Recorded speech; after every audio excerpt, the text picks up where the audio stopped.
Good evening and welcome to Big Z Sports presentation of high school softball. Tonight's game is presented by the Kime Company, Tuscarawas Insurance Agency, and Right Mark Roofing. Tonight's game is also brought to you by Wood Electric, Stocker Concrete, Grandview Exterior Systems, the Cush Financial Group, and PAC Drilling. Now, let's head to the field with Big Z Sports.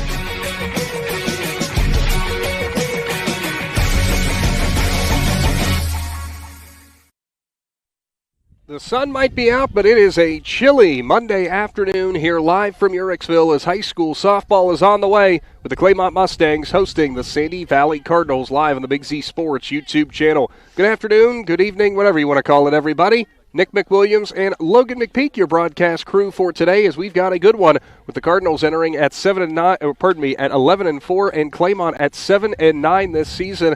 Logan, first time you and I get to do this. Absolutely, it's a pleasure, Nick. It is a pleasure. Yeah, I wish it would have been a little bit warmer, but you know. Me too, dude, honestly. Yeah, I pulled in here and Logan was already all bundled up. He was smarter than me. I didn't quite go with as many layers. But, you know, the one bright side is I'm happy we're going to be able to get this game in. We've already seen a couple games this year that had to get postponed or just outright canceled due to lower temperatures. It might be springtime, but in Ohio, winter never really gives up. It really doesn't. I mean, obviously, when you consider both these teams, this is really a bigger game for the IVC South implication in terms of placement in the league, as well as tournament seeding, as the tournament draw is fast approaching somehow, some way. Yeah, I mean, that's exactly what I talked with both head coaches about was, you know, this is now kind of that tournament push, which is shocking to say because we're about that midway point of the season. Sandy Valley, you know, in terms of the win-loss record, has had more success this season. They've had a little bit of a rough patch, though, here recently. We saw them against the Ridgewood Generals. They fell in that game 8-6 that we had on our YouTube channel. It was a lot of costly errors. And since then, it's kind of been some tough sledding, you know, some games that they say they'd like to see some other improvements on. And this is not going to be an easy task. This is a Claymont team that, although they sit at 7-9, they historically always give Sandy Valley a run for their money. Absolutely, and any game in the IVC South in particular is going to be a tough game for any team, whether it's Claymont or Sandy Valley. Any of those teams in the South are going to give you some good competition. And on top of that, on the other side of the field today for Claymont, a lot of underclassmen, a lot of freshmen who are going to be featuring in various different important roles in this ball game. Going to be an interesting one that we look forward to bringing you here live. Get subscribed to our YouTube channel if you have not done so. Get your notifications on and never miss out on a broadcast. And stay tuned. We got more of your Wood Electric pregame show on the way. We'll be joined by both head coaches, Allie Edwards for Claymont and Courtney Russell for Sandy Valley, all coming up here live with Big Z Sports.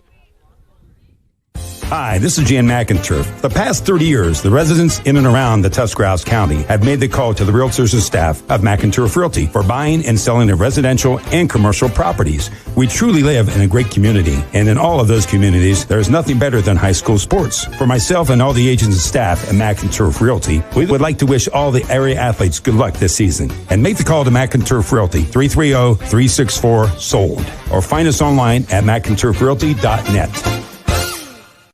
Every game begins with a spark. Athletes stepping onto the court, families filling the stands, and communities coming together. At Needenthal & Company, their belief is that this spirit is what makes our communities such special places to live and grow. To all athletes in Tuscarawas, Holmes, Wayne, and Stark counties, your dedication inspires us all.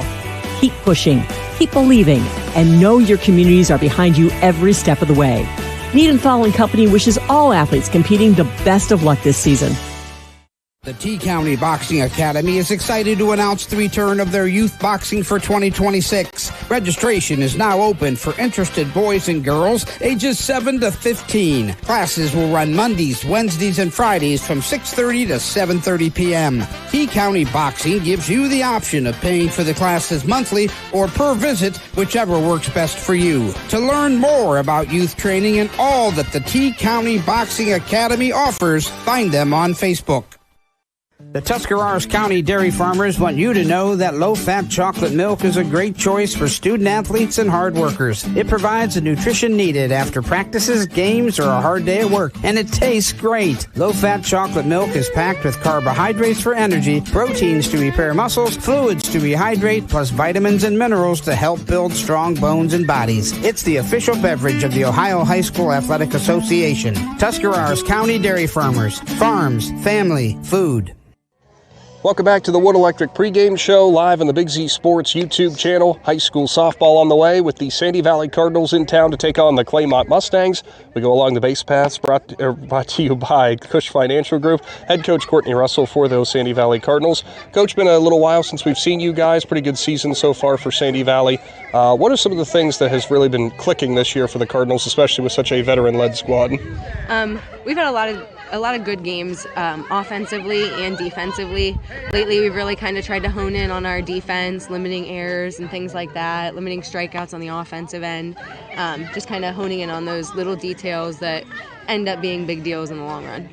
And I'm happy you mentioned that because I think it was the last time that we saw you guys against Ridgewood. There were more than a few costly mistakes in that first inning, and I know that was something that I know you talked about. It could have been a huge game changer there. Oh, absolutely. We struggled in that first inning, kind of settling in, and then again later on, we eliminated those innings, and it's a whole different ball game. Big thing with that game was we fought back the whole time. We've really kind of locked in at the few practices we've been able to have with being back-to-back-to-back with games. Locked in on a couple things, focused on those little details, moving through the ball, things like that.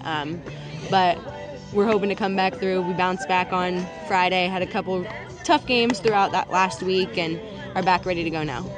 Now looking across at the Claymont Mustangs, team sitting at 7-9 right now. They have some veteran players, but a lot of new faces and younger players who are also slotting into some bigger roles.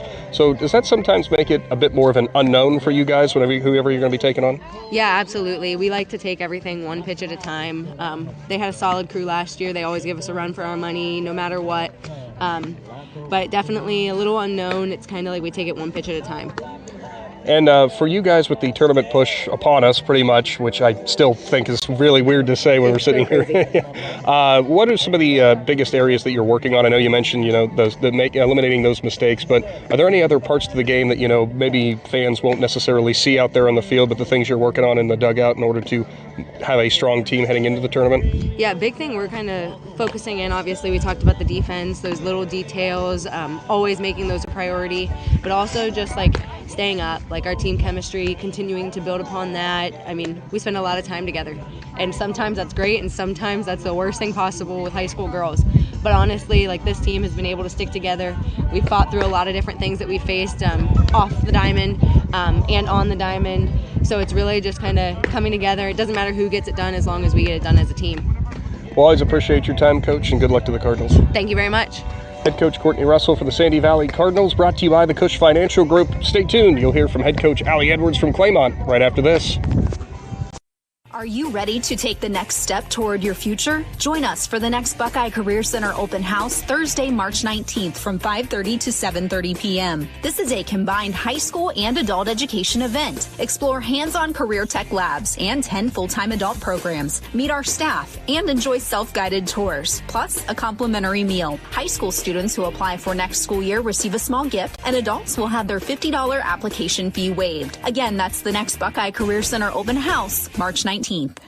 Are you ready to make a difference in a young person's life? Big Brothers Big Sisters of East Central Ohio has 88 children waiting for a mentor. As a mentor, you will spend as little as 4 hours a month with your little, guiding them, listening, and helping them discover their full potential. Your time and your kindness can change the course of their future. By becoming a Big, you're not just volunteering, you're defending the potential of a child, giving them an opportunity to dream big and reach higher. Visit www.bigs4kids.com to sign up and help us make sure that no child has to wait. Big Brothers Big Sisters of East Central Ohio. Defend the potential and become a Big today.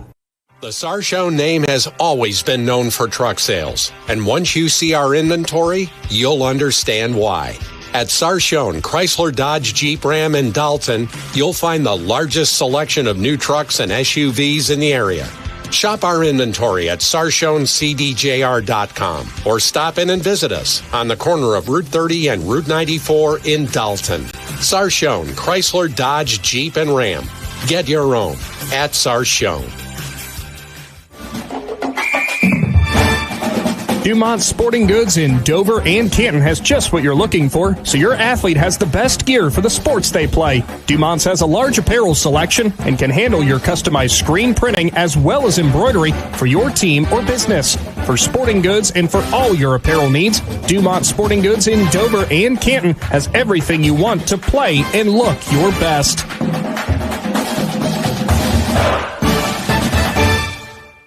Welcome back to your Wood Electric pregame show live from Uricksville as the Claymont Mustangs get ready to host the Sandy Valley Cardinals in high school softball on the Big Z Sports YouTube channel. We go along the base pass with the coach, brought to you by the Cush Financial Group. Head coach Allie Edwards for the Claymont Mustangs.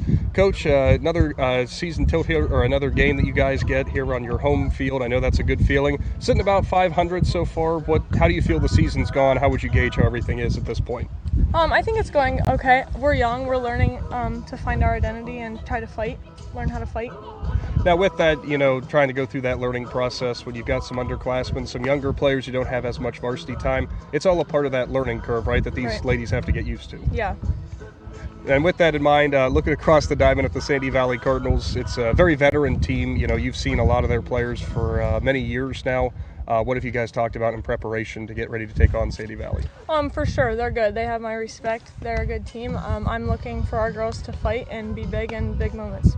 Now, we know on the bump for them, you're going to have a pitcher who's going to be putting it in the strike zone, but is also going to change locations and really make your hitters work. But you guys talked about, being prepared and being ready because there are going to be pitches there to hit. Right. I'm not going up to the plate looking for a walk. I'm confident in all of our girls 1 through 9, though. Now, we're fast approaching the tournament, which is crazy because we're kind of at that midway point or, just right around that midway point. Everything from here on out is just about, getting ready for the tournament and getting ready for the postseason. So what's the biggest thing that you guys have been working on to try to get ready for that? Playing our game, making routine plays, and controlling the controllables. Well, that's always the easy and the hard part about it. Well, we always appreciate your time, Coach, and good luck to the Mustangs. Thank you. Head Coach Allie Edwards for the Claymont Mustangs, brought to you by the Cush Financial Group. Stay tuned. We'll be wrapping up your Wood Electric pregame show and get to the night's first pitch from Uricksville right after this.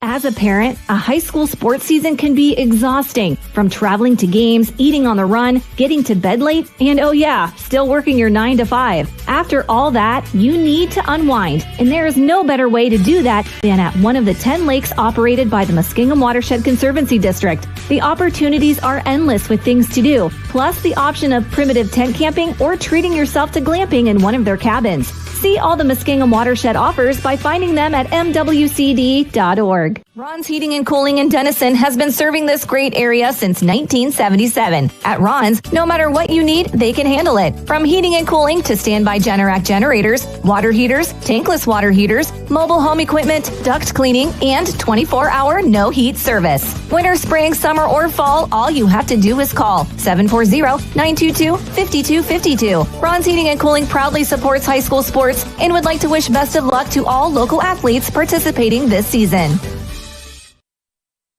Getting set to wrap up your Wood Electric pregame show live from Uricksville as Sandy Valley's in town to take on Claymont in high school softball, and we will move right into your starting lineups for the day, brought to you by Stocker Concrete, as we will start off with the visiting Sandy Valley Cardinals. Leading off for them, number 4, the shortstop, Nadia Douglas. Then batting second, the center fielder, number 11, the freshman, Lucia Mead. Following her up will be her sister Bellamy, batting third, wearing number 3, and in the circle on the start tonight. Teresa Petro, the senior catcher, wears number 10, bats in the cleanup spot. Brooklyn Davis bats 5th, number 35, and your third baseman, Grayson Winters, will be playing right field, wearing number 21. Batting 7th will be Logan Maley, the second baseman, wears number 14. Then it's number 9, the first baseman, Brenna Curley. Rounding it out and batting 9th, it is Eliana Cox, the left fielder, wears number 27. And those are your starting lineups for tonight's game for Sandy Valley, brought to you by Stocker Concrete. And Logan, you got the starting rundown for the Claymont Mustangs. Thank you, Nick. Starting for the Claymont Mustangs, coming with a record of 7-9.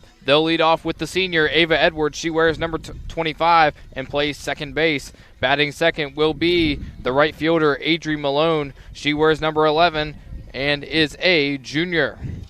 Batting third will be Peyton Luan, the sophomore third baseman. She wears number 16. Batting fourth in cleanup will be her sister, Hayden Lawhan.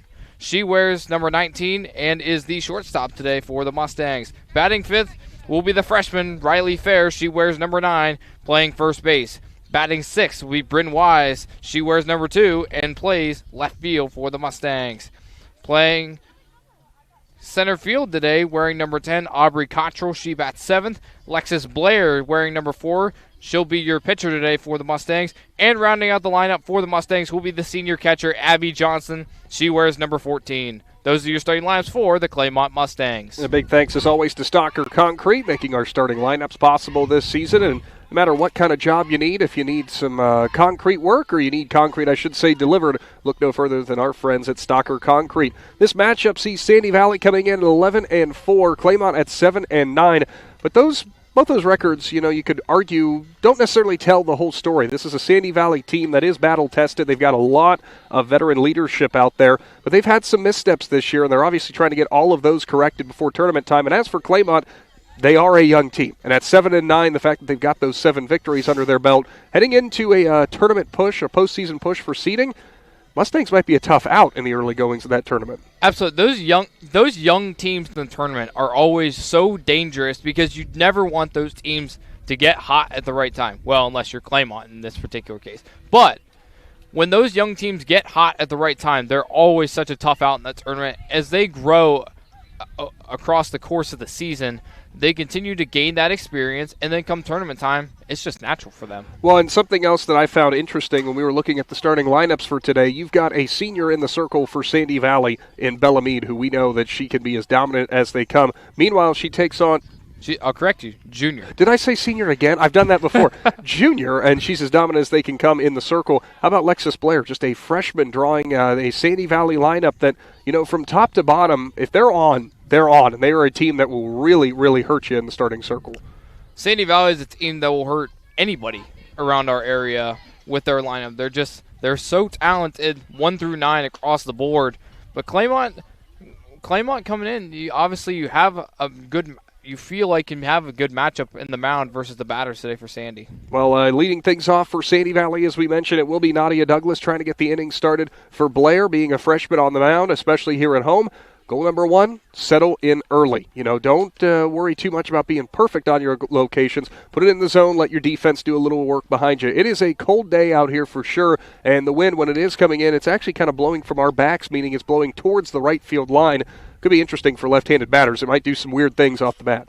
Absolutely, and especially for Lexus Blair, it's so important for her, from a confidence standpoint, to get that first out, and that first out really settles you into the ball game. Well, and I take that back. I guess it's more blowing in from left field, but still, it's going to push the ball from left to right. That's the thing that we're talking about. Hey, as long as the wind stays at a consistent level from the temperature perspective, I think we're going to be okay for today. Well, the bright side is there are very few clouds in the sky, a very bright and sunny day, so that makes for a good backdrop here, and we always love coming to Claymont, always a good time. There's baseballs also out there on the field, as they've got Sandy Valley in town, too, to be taking them on. Always a fun situation where you got the complexes with both fields right beside each other and both teams playing at home. Absolutely, and we courtesy the Claymont Mustangs baseball team for the pregame music. Yeah, keeping us entertained. Well, little country music action, which we both like personally. Well, I feel like I'm back at work. It just sounds like my soundtrack at work. Just about set to get underway. Thanks for tuning in with your Wood Electric pregame show. This first pitch for today brought to you by Ron's Heating and Cooling, who you can find right here in the Twin Cities. Winter, spring, summer, or fall, give Ron's Heating and Cooling a call. And your HVAC system might have been doing an interesting double time going from heat to air to heat again. And trust me, the AC is probably going to be kicking back on tomorrow. So leading things off, it will be Douglas for Sandy Valley as she'll step in, left-handed batter, and we're just about set to get underway. First offering, going to be up and away in the zone for ball number 1. For Lexus Blair, the freshman, see what she's got in terms of her repertoire in the early goings. Blair ready. The lefty rocks and fires, tries to offer to the inside corner and just misses low. Now 2-0. So a lefty-lefty matchup to start things off. Most of the pitchers you're going to see are right-handed, so could be a little bit of a mix-up there. Could kind of be a change of pace as the next one will make it in there to Douglas. Now 2-1. Douglas looking for that slap hit right out of the top of the order. Third baseman will be playing in right in front of the bag. Next one, right back up the middle. Shortstop's going to glove and fire on to first, and in time. And a nice play over there from the 6th spot for Hayden Lawhon, who delivers on to first and gets Douglas for out number 1. 6-3 ground out will bring up Lucia Mead. Mead, another freshman. And yes, if you're wondering, the last name Mead, we were about 99% sure that's Bella's sister. I would assume so, and it's so great when you see so many underclassmen on the field. As a bunt laid down, picked up by the pitcher. Blair, she fires high over Fair's head, and Mead is going to advance on to second on the wild throw from Lexus Blair. So that will go as an error on the pitcher, Lexus Blair, and Lucia Mead advances to second. Sometimes those comebackers to the mound, even if it is on a bunt, it's all about that timing. You just got to take your time, get set, and throw. You have time to deliver it, but see that whenever you're a little bit tight on the release, it usually ends up high. So that will put a runner in scoring position with 1 gone and bringing up the dangerous Bella Mead to the plate. First offering in the dirt, and it's past Abby Johnson behind the plate, and Mead's going to step up easily on the wild pitch. So now moves that much closer, does Mead, in ball number 1 to Bella Mead. We saw for Sandy Valley it was unforced errors that burned them against Ridgewood. Claymont going to try to not have that same story happen on the opposite side of things for them. 1-0 offering. Swung on. Tapper to the right side. Blair going to look the runner back. Now goes on to first, and coming home is going to be Lucia Mead, and it's dropped at first. Bella Mead's going to be safe and will advance on to second. That one just popped right out of the glove of Riley Fair. There was a relatively short throw from Blair to Fair and just popped right out of her glove. So give Bella Mead the RBI, but reaches safely on the error, so doesn't go down as a base knock, but she did get the sacrifice hit to the right side of the field to bring the run home, and it's 1-0. Swung on and missed. Teresa Petro stands in as Blair goes for the low outside part of the plate. Early goings from Blair. Not really what we'd call a flamethrower, but there's some pretty good movement on those pitches. And her location's been solid so far as well. The 0-1 tries to go outside low, but too low that time as Petro holds off. Teresa Petro, been at the varsity level for a long time for this Sandy Valley team. In multiple sports as well. Pretty much every sport you can imagine. The 1-1. Swung on. Tapper, left side. Third base will charge. On to first, and that time the throw will be there, and she will be safe, as I think the first baseman might have pulled her foot, as veteran official Bob Glasgow out there saw it from across the diamond, so Petro's safe, and we got runners at the corners. So again, just some unforced errors from Claymont to start the game already. I think we'll have a courtesy runner coming in here, and we will, as Petro will sit down and we'll bring in, I think that's number 15, Haley Horsley. At least her helmet says 15 on the back, so we're going to go with that. She's got the windbreaker on, so we can't quite tell. Up next will be Brooklyn Davis, the third baseman. Delivered, swung on, and missed. Now a snap throw down from Johnson as Bellamy dives back in. Johnson had kind of a pump fake down as Horsley was kind of given the bag pretty easily there. Johnson was just hoping to get Mead leaning. The 0-1 swung on and missed again as Blair takes something off of it. Now 0-2. That last steal attempt, saw Sandy Valley really try to go for that double steal attempt to try to bait the catcher, throw it down to second, but good job by Johnson with the discipline to not throw it. The 0-2 is too low, now 1-2. Oftentimes in baseball you'll see that dialed up, not necessarily to get the throw down or the throw to second. They'll actually set them in motion from first going on to second when the pitcher is set, just try to get a balk, but not really the same in softball. Next one is cut on and missed, and Blair gets her first punch out for out number 2. Grayson Winters, the right fielder, will now come in. 1-0 ball game, 2 runners in scoring position for Sandy Valley as Bellamy brings home Lucia Mead. Another lefty-lefty matchup. Blair delivers, swung on, hard hit ground ball through the 5-6 hole is going to bring a run home, and being held up at third is Horsley. So an RBI single for Grayson Winters puts runners back at the corners. It's a nice piece of hitting there by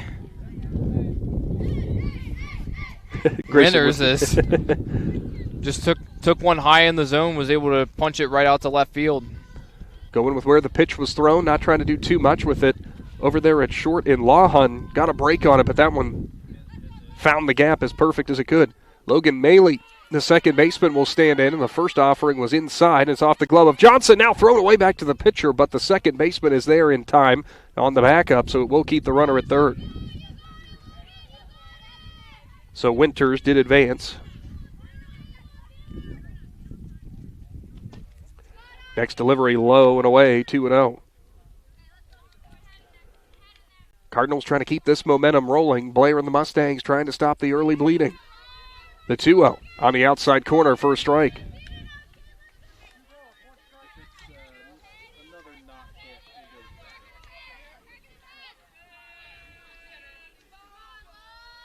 Blair's 2-1s, too low again.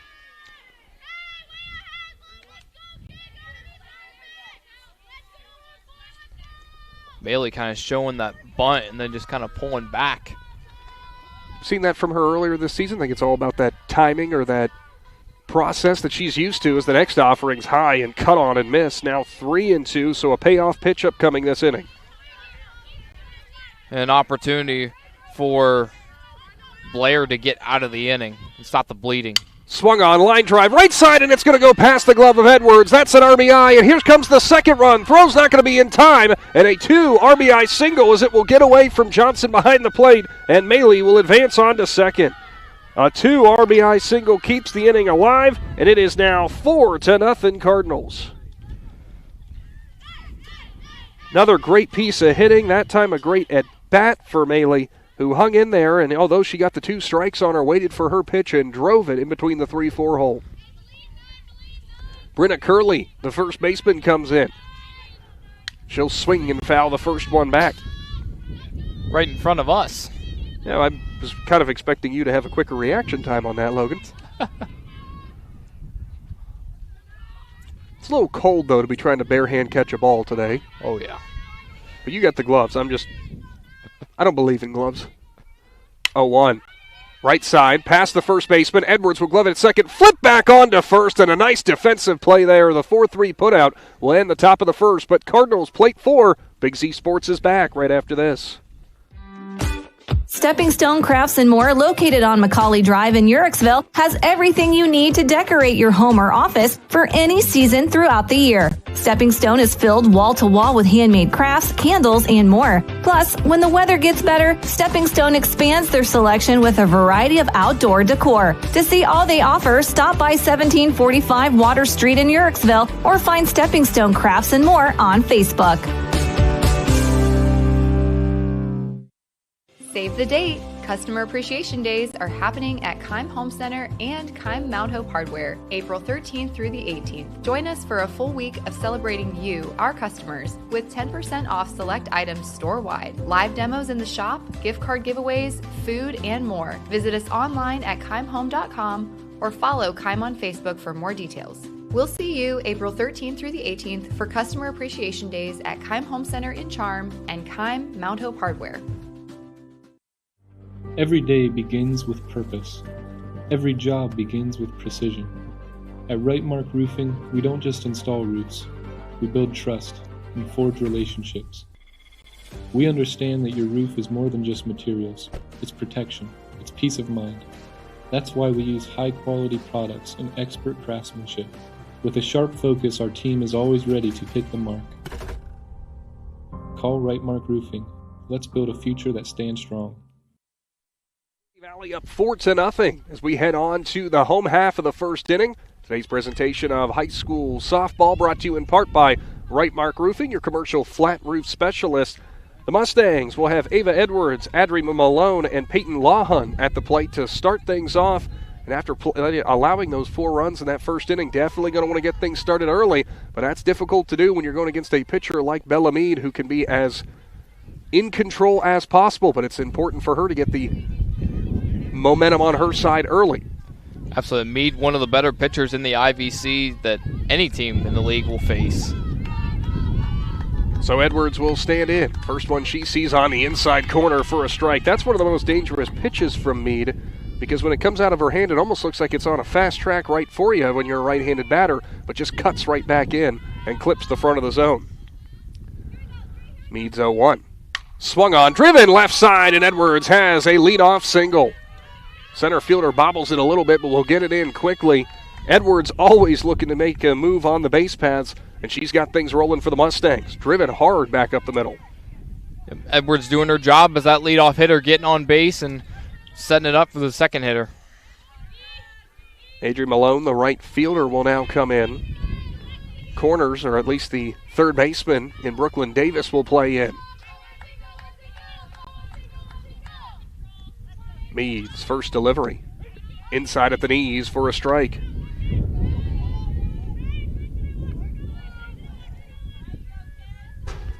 For the Mustangs, as we mentioned with the youthful lineup that they've got more than a few multi-year letter winners as well on this team. Edwards being one of those who led it off with a single. Next delivery in the dirt. Nice dig from behind there by Petro.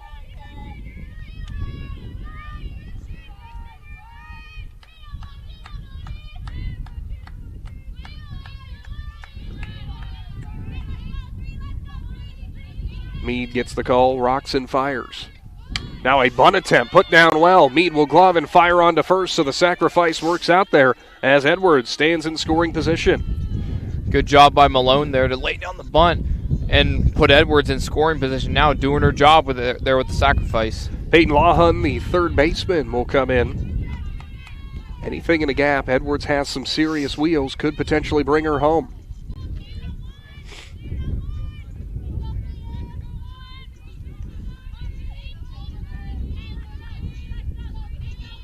Mead's first delivery goes for the outside corner, but it tails away, 1-0.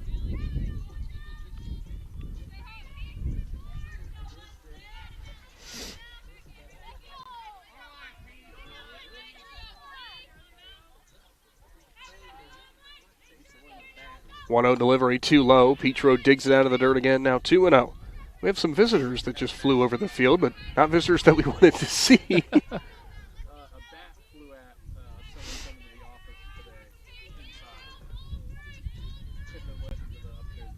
The 2-0. Swung on, left side, shortstop gloves it in Douglas, fires on to first, it's high, but recovering and getting the out over there at first. That's a great defensive play that time to get up and keep her feet in Curley for out number 2. It does advance Edwards on to third. What a great play there by Briley Curley on first base. She had to jump for that ball, but we got back to first just in time for the out. Hayden Lawhun, the shortstop, will now come in. Trying not to stray at Edwards at third. Mead try to keep a 0 on the scoreboard as she'll rock in her first delivery. Inside corner, but just a bit low, 1-0.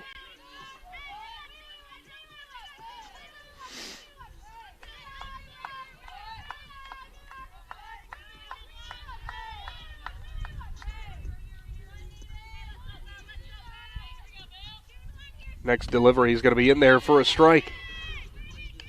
Noted out there in the outfield, left fielder in Cox is shaded towards the foul line, so a pretty big gap in left center if Lawhun can find it.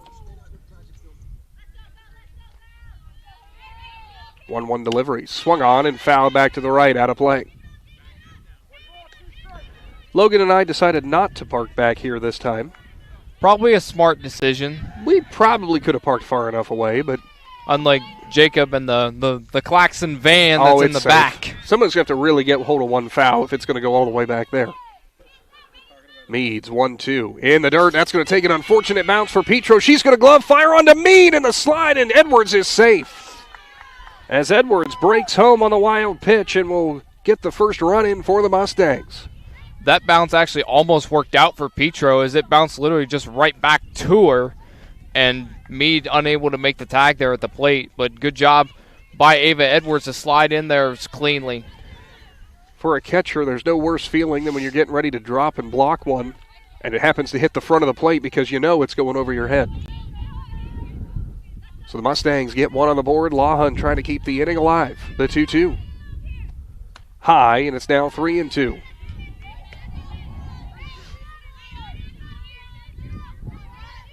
Payoff pitch upcoming.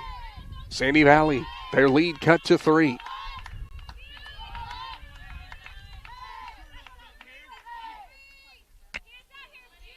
The 3-2. Swung on and fouled away. We'll do it over again. a good job by Lawhon here to battle here in this full count.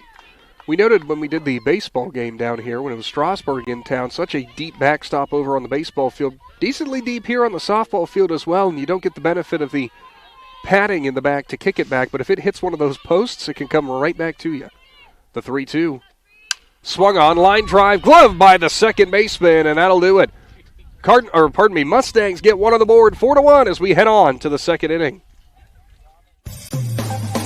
Hi, I'm Zach Motice with the Tuscarawas Insurance Agency. For all your auto, home, farm, and business insurance needs, contact our team at the Tuscarawas Insurance Agency. Or stop in and see us at one of our 3 locations in downtown New Philadelphia, Sugar Creek, or in Strasburg, providing excellent service to the Tuscarawas Valley since 1885. Everyone here at the Tuscarawas Insurance Agency would like to wish all area athletes good luck this season.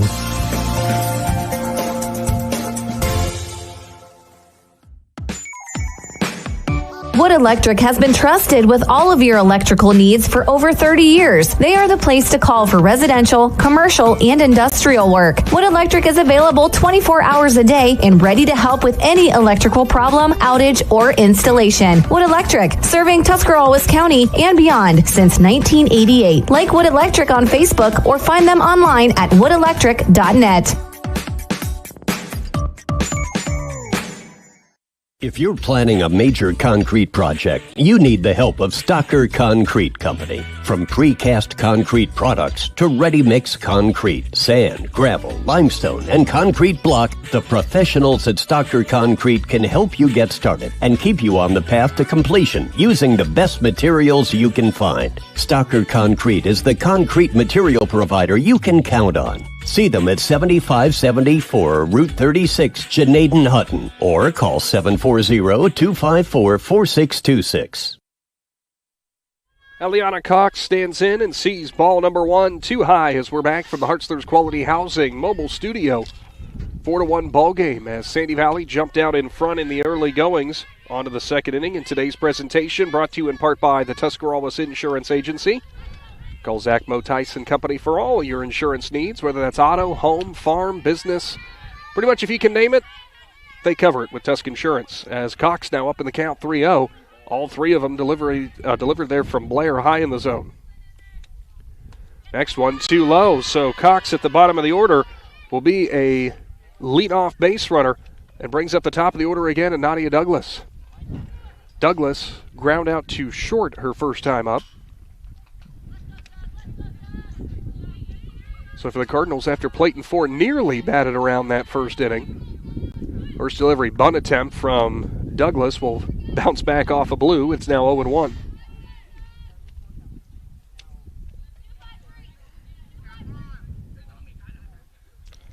Douglas with some wheels in that leadoff position. I like the play there from Sandy Valley, trying to get her on base with a bunt. There's the lay down bunt. Third baseman in Lawhon charges, fires on to first. Close play and in time as a good hustle down there from Douglas, but the fielder's choice will bring out number 1, does advance Cox to second. So Lucia Mead reached on an error, came around to score.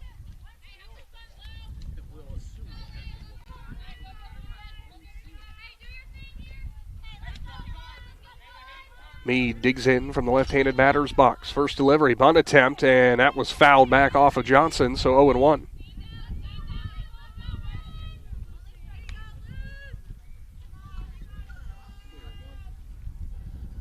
Shannon made mention the last time we had a Sandy Valley game. Lucia Mead, one of those players who has the same exact repetition or rhythm getting into the batting box every time. Next one fouled back over our heads, now 0-2.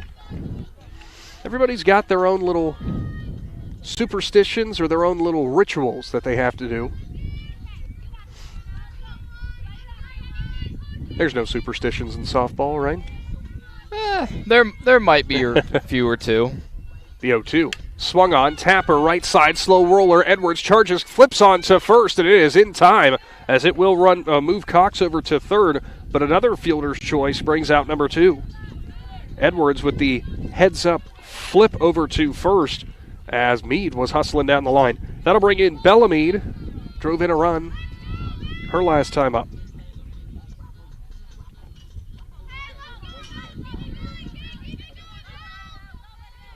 Blair's delivery is in there for a strike.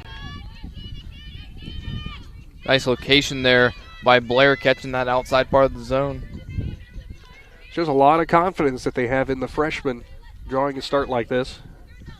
The 0-1, too high. Snap throw down from Johnson. Nearly got Cox leading off the bag, but she dives it back in quickly.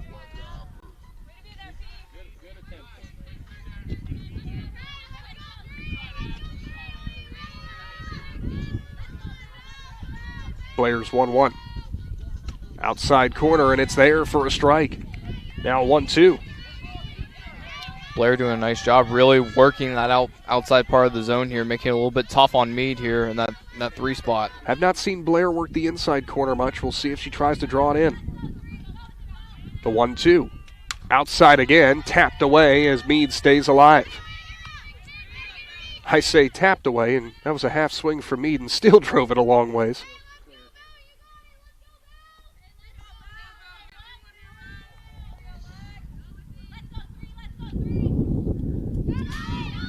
That one's going to get away from Johnson, and it's going to be a run scored for Cox as she'll come home and make it a 5-1 ball game. Tough one there for Blair, as it's now a 2-2 count. The inning stays alive, and a run comes across.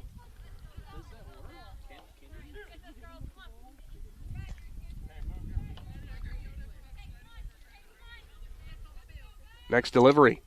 Check swing, and that's going to be an offering for me, but she's saying she fouled it. And I think actually Johnson might have said the same thing, so it'll stay at 2-2. Good sportsmanship there from Johnson saying, no. That's the one thing you'll get the IVC. Most of these IVC athletes, most of them know each other and are familiar. Meade lays down one, foul, going to stay, count 2-2. I thought for sure she did actually get a bat on it. To be fair, the Claymont defense, nobody moved either. The 2-2. Outside again, driven to the left side past Coach Russell. Foul, so we'll do it again. Meade doing a nice job battling here in this count. Cardinals get one home on the wild pitch as Cox plates another run, 5-1.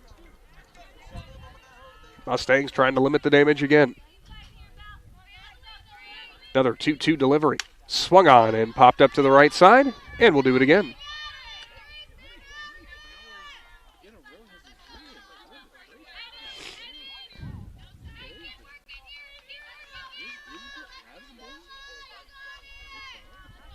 Swung on and missed as Blair will get the punch out, and we'll move to the bottom of the second. Big Z Sports is back right after this.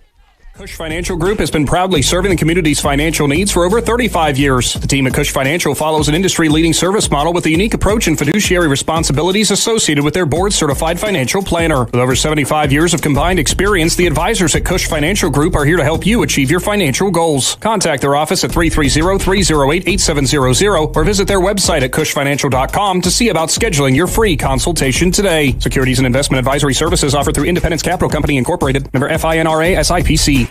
At Harts's Quality Housing, we believe a home is where families grow, memories are made, and futures are built. For 47 years, we've stood by the values that matter most: honesty, trust, and a commitment to our community.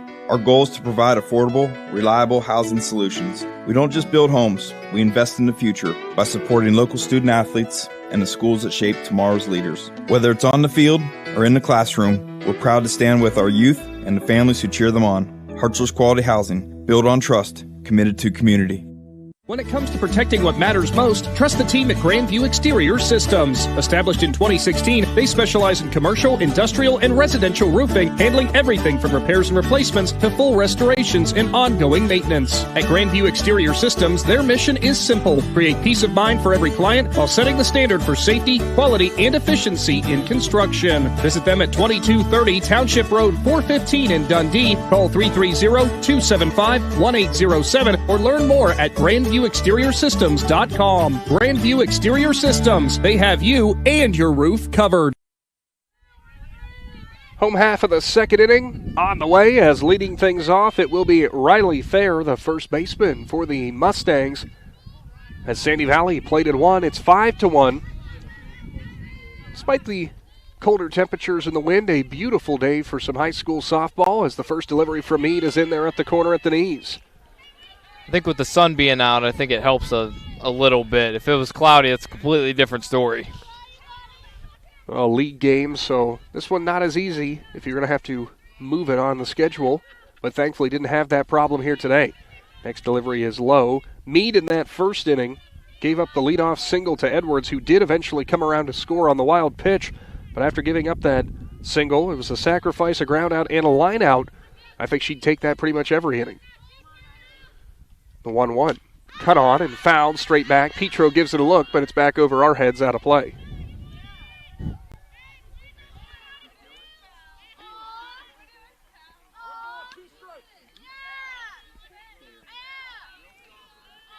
Fair looking to start things off like Edwards did last inning.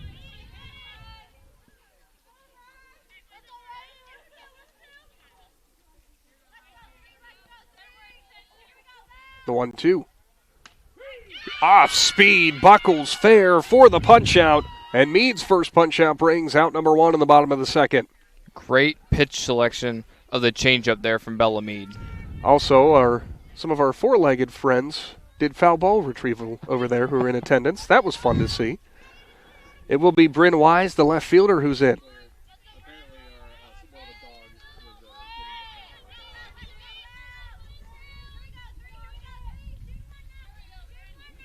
Delivery there for me, drops too low. You've been used to pitching in weather that's, low to mid to even upper 70s. Then suddenly the temperature the bottom decides to fall out. Might start noticing different feel in your release point and in your arm. And sometimes can mess with a pitcher's head, but right now for me it's not looking like it's a problem as it's now 1-1. I kind of take that approach, especially I'll relate it back to golf because when it's cold, the club feels like it's way different. The weight just feels like metal. Mm-hmm. But it's tougher for a pitcher to control their pitches in the cold because, again, your hand is a little bit stiffer than normal. Yeah, and try to get that feel with your fingertips for your spin and your release points. Makes things a little bit harder. It's now 2-1.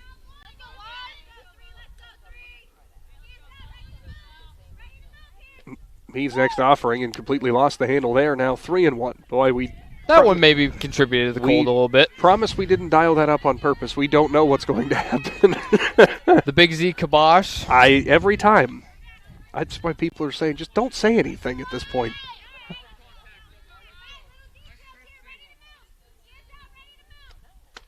Inside corner for a strike as Wise thought about it but held the hands back. Now a full count. That's a nice response there from Meade after that pitch. That's one as a pitcher who's been doing it as long as she has. You just throw it away and move on to the next one.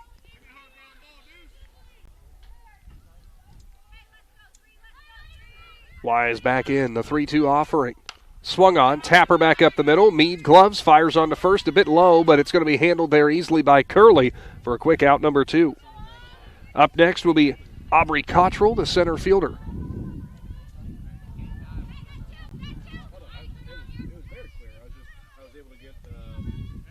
Another multi-sport athlete for this Mustangs team. Heck of a basketball player, Miss Cottrell is. See a lot of that on both sides of the field tonight. First delivery for Meade, swung on and missed, goes to the inside corner. You don't just see it with these two teams. You see it with basically every single team in the IVC with these smaller schools. You have so many really good multi-sport athletes. Well, and a lot of the coaches will advocate for that, learning the different skills and things that can translate over to the next or to the other sport. It's now 0-2 as Cottrell sees the next one on the inside corner. Even sometimes you see multi-sport coaches as well. Mm-hmm.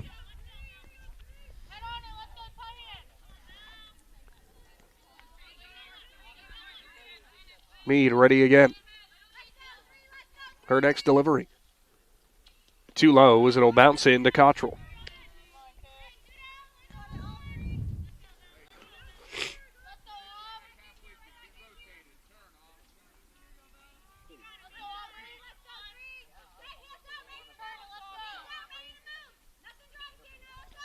Low again, bounces back to Petro just in front of the plate, now 2-2.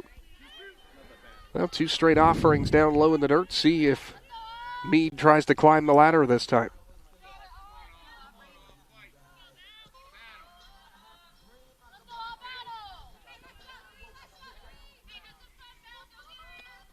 Outside corner, tails away, now 3-2. It's a good job staying disciplined at the plate here by Cottrell to really battle our way back into this count.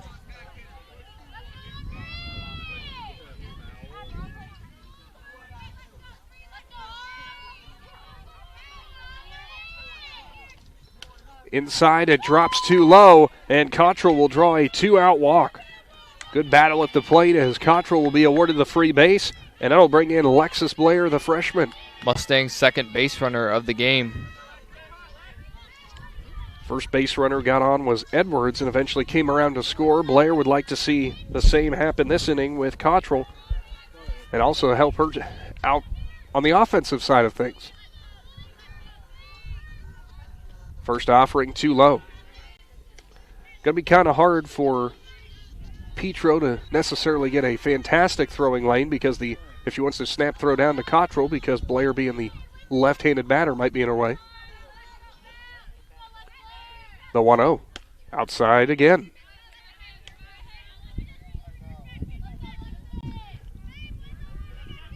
We had just talked about that with the cold potentially affecting your grip as you see Meade, blowing on her hands trying to warm up the fingertips.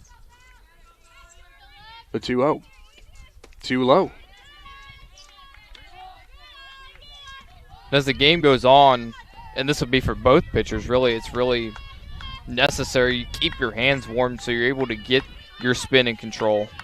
No, everything. That's why you see, the big coats that just go on the one arm. Shoulder, elbow, fingertips, all of that. 3-0 offerings right down the pipe. And Blair takes all the way wisely.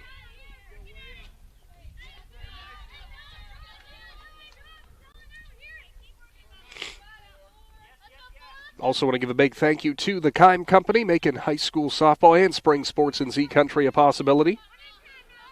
3-1. Swung on. Back up the middle. It's hard hit past Meade, and we're going to have 2 runners on with 2 outs with Abby Johnson coming up to the plate. So Alexis Blair, a perfect 1-for-1 after her first plate appearance. Johnson now in a big spot, stepping in.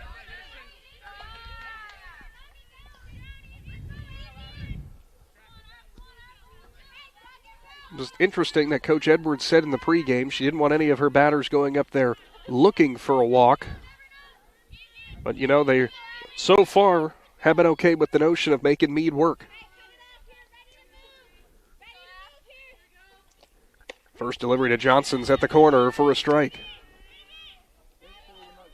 Went a little bit off speed with that first pitch. Really just kind of try to confuse Johnson there in the batter's box.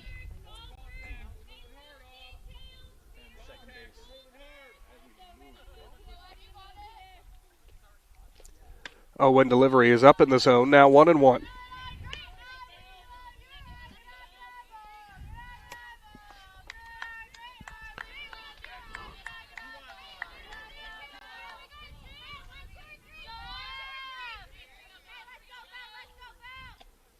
Swung on and fouled towards the right side. Heads up in the stands. Now 1-2. I wouldn't want to try to catch that ball with your bare hands today. I don't know what's worse, the ones that are the high ones in the air that are coming straight down or the line drives. Probably the line drive, but either one's not going to be fun. Either one doesn't feel good on your hands, especially when it's under 50 degrees. The 1-2. Inside corner just runs inside, now 2-2.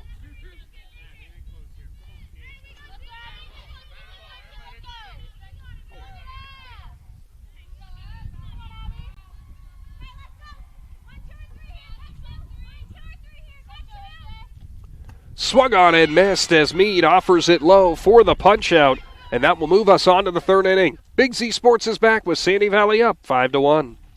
PAC Drilling, a family-owned and operated company since 2005 in Bolivar, takes pride in being an economic oil and gas drilling company. PAC's objective is to contribute to American energy independence through profitable development, operation, and marketing of oil and natural gas wells. PAC also employs operating technicians to oversee each and every well drilled to maximize its productivity and longevity. Contact PAC Drilling at pacdrilling.com.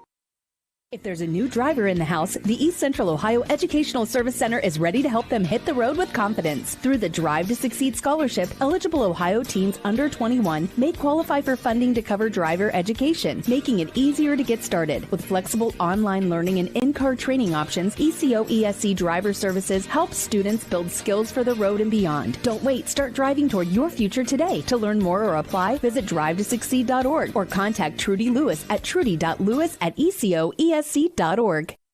Hi, this is Jan McInturf. The past 30 years, the residents in and around the Tuscarawas County have made the call to the realtors and staff of McInturf Realty for buying and selling of residential and commercial properties. We truly live in a great community, and in all of those communities, there is nothing better than high school sports. For myself and all the agents and staff at McInturf Realty, we would like to wish all the area athletes good luck this season. And make the call to McInturf Realty, 330-364-SOLD, or find us online at McInturfRealty.net. 4, 5, 6 coming to the plate for the Sandy Valley Lady Cardinals as we begin the third inning of play here from Claymont High School. And leading things off in the inning for the Cardinals will be Teresa Petro, the catcher, as she singled her first at-bat for the Lady Cardinals. Yeah, Petro, well, it wasn't her. She had a courtesy runner on the bags for her, but in her spot came around to score in that first inning. Blair, the first delivery to Petro, is going to be over the head of Abby Johnson, and the count will move to 1-0 on the senior catcher.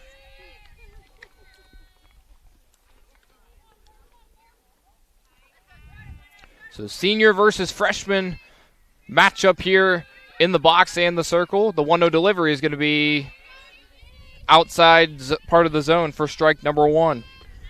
No pressure if you're on this, or if you're in the circle as a freshman against a hitter like Petro. Blair's 1-1 delivery is going to be rocketed to second, fielded by Ava Edwards, and she flips to first for the first out of the inning. So a good job there from Blair to get Petro for the first out. Well, right idea for Petro's on the outside corner again, but just couldn't really get as much of a drive into it as she would like, and she was actually just looking at Brooklyn Davis on the way back to the dugout and told her to get ready to drive it to the right side. Blair's been working that outside part of the zone all game, and Davis cuts at the first one, foul, strike 1 on the board. As the wind is starting to pick up here a little bit. Much to our chagrin. Davis, a strikeout her first time up. Oh boy, it really coming right at us. Strike 2 as Davis swings and misses. 0-2 count upcoming for Brooklyn Davis. We're joining you live from the eye of the hurricane apparently at the moment. With clear blue skies. Uh-huh. Strike 3 as Davis chases the high one, and out number 2 for Lexus Blair and the Claymont Lady Mustangs. Good progression there for Blair. Went outside, kind of up in the zone those first 2, and got Davis chasing. Then she decided to up it even further and give her that eye candy right up at the chin. Grayson Winters up to the plate now, and she fouls one behind us, and the count will move to 0-1. 5-1 here, top of the third inning. Sandy Valley leads Claymont. I won't lie, that one was fouled over our heads, and I was nervous it was going to have the worst angle it could have for us. Winters lines one to left field. It's going to drop for a base hit. Winters will stay at first. So a base hit on the board for Grayson Winters. Puts a runner in position for the Sandy Valley Lady Cardinals. Tough one out there for Wise in left. She wanted to kind of go all out for it to try to make the catch low by her ankles, but probably made the wise decision just to keep it in front of her with 2 outs. So Logan Maley steps to the plate now. She is 2 RBI single her first time up. I'm just telling Logan because I don't know if he can read my chicken scratch on my paper. Strike 1 on the outside part of the zone. Count moves even at 1-1.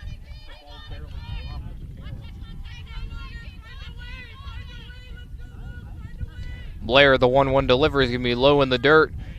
Ball number 2, and the count moves 2-1. 2 outs here in the top of the third inning.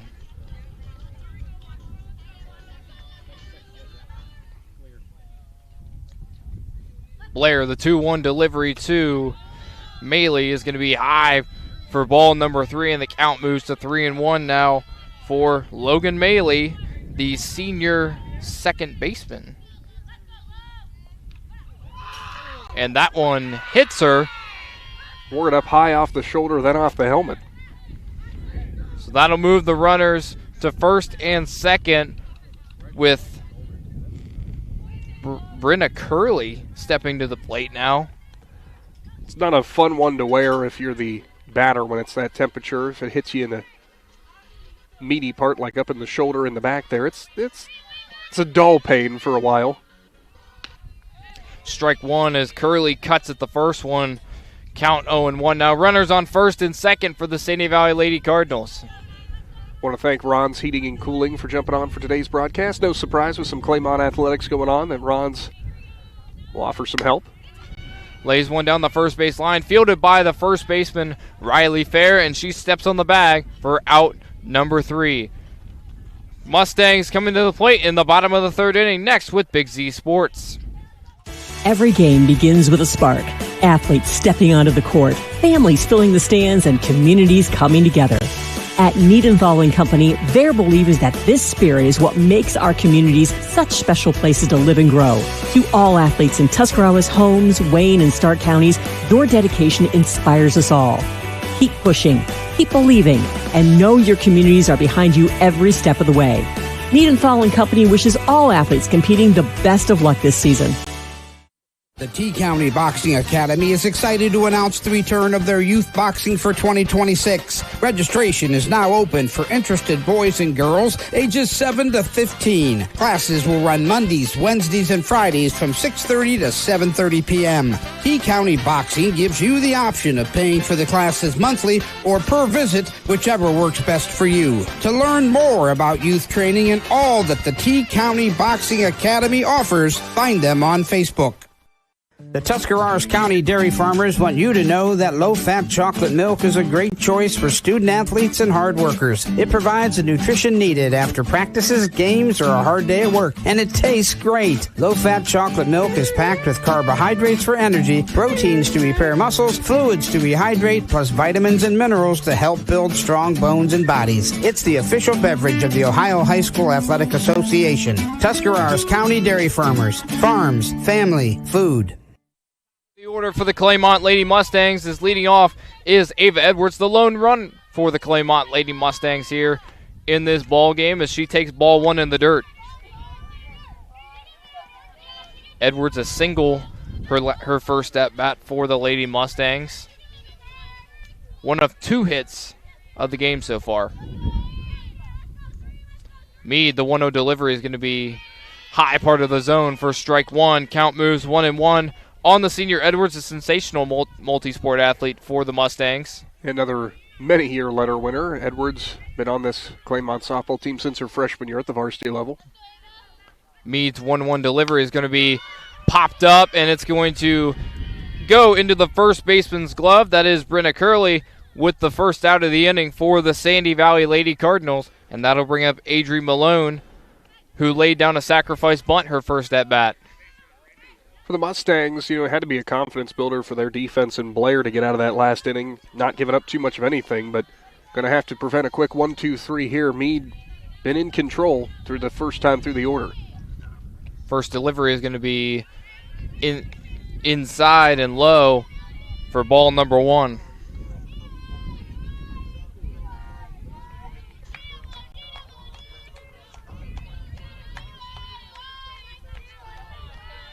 Mead, the 1-0 delivery to Malone is going to be outside corner for strike 1. Moves the count even 1-1 now with 1 out here in the bottom of the third inning. It's a good location from Mead. Drops it just below the knees for ball 1, then brings it right back at letter height. Being able to consistently put it in those 2 spots puts batters on their toes. The 1-1 delivery to Malone is going to be high and inside for strike number 2.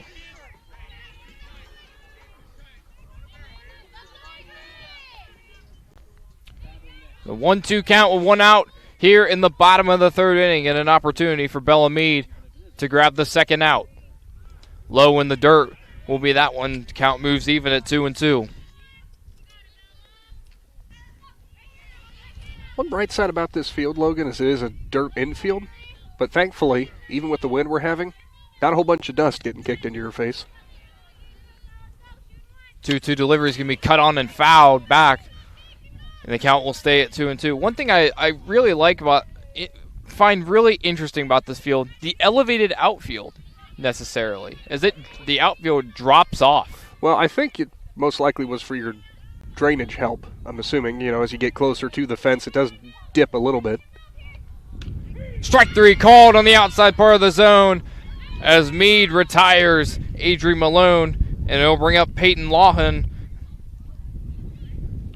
Lawhon grounded out her first at bat for the Lady Mustangs, as I'm trying to read Nick's handwriting. 6-3 ground out by Two Douglas, her first time up. The first delivery to Lawhon is going to be cut on, and a base hit into left field for Peyton Lawhon. It'll be her first hit of the ball game. Mustangs third of the game, and the first base runner of the inning for the Mustangs is aboard with 2 outs. And that right there is why you write down where the previous hits go. That was where she delivered it the last time, but this time she pulls it a little bit harder towards the 5-6 hole, gets a nice base knock, and keeps the inning alive. And that'll bring up her sister Hayden Lawhon, the shortstop.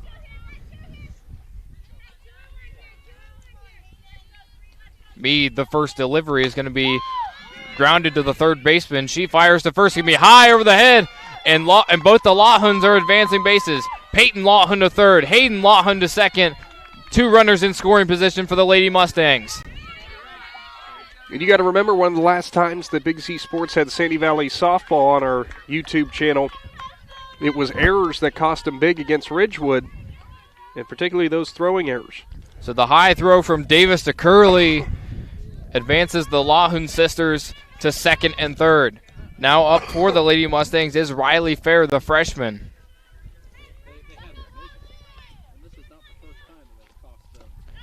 First one in the dirt for ball one. 1-0 count with 2 outs here in the bottom of the third inning. So a little bit of a spark of life here for the Claymont offense here in the bottom of the third with 2 outs. Pardon me, as Fair was sat down on strikes. Definitely wants to keep it rolling here. That one grounded to the shortstop. Gets past her. Lawhon scores from third.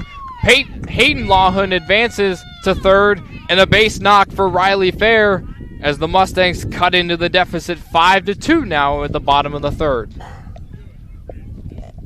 We had heard we had heard from over there with the first base coach saying earlier in the game, everybody just focus on a single. And that's what we're seeing right now. It's produced 2 runs for the Mustangs. So runners at the corners with Bryn Wise at the plate for the Lady Mustangs. That one inside for ball one.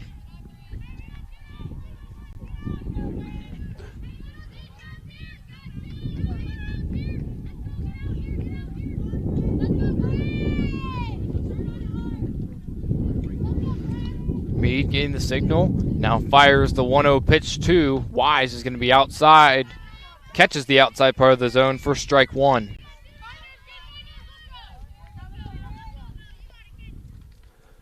So 1-1 count, runners at the corners with 2 outs here in the bottom of the third inning. Mustangs have already plated 1.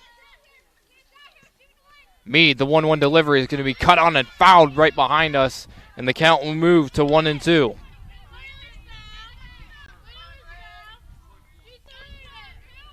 Wise, her last time up, grounded out to Meade, right back up the middle. Wouldn't mind putting one right back up the middle, but just a little bit harder to get it past Meade.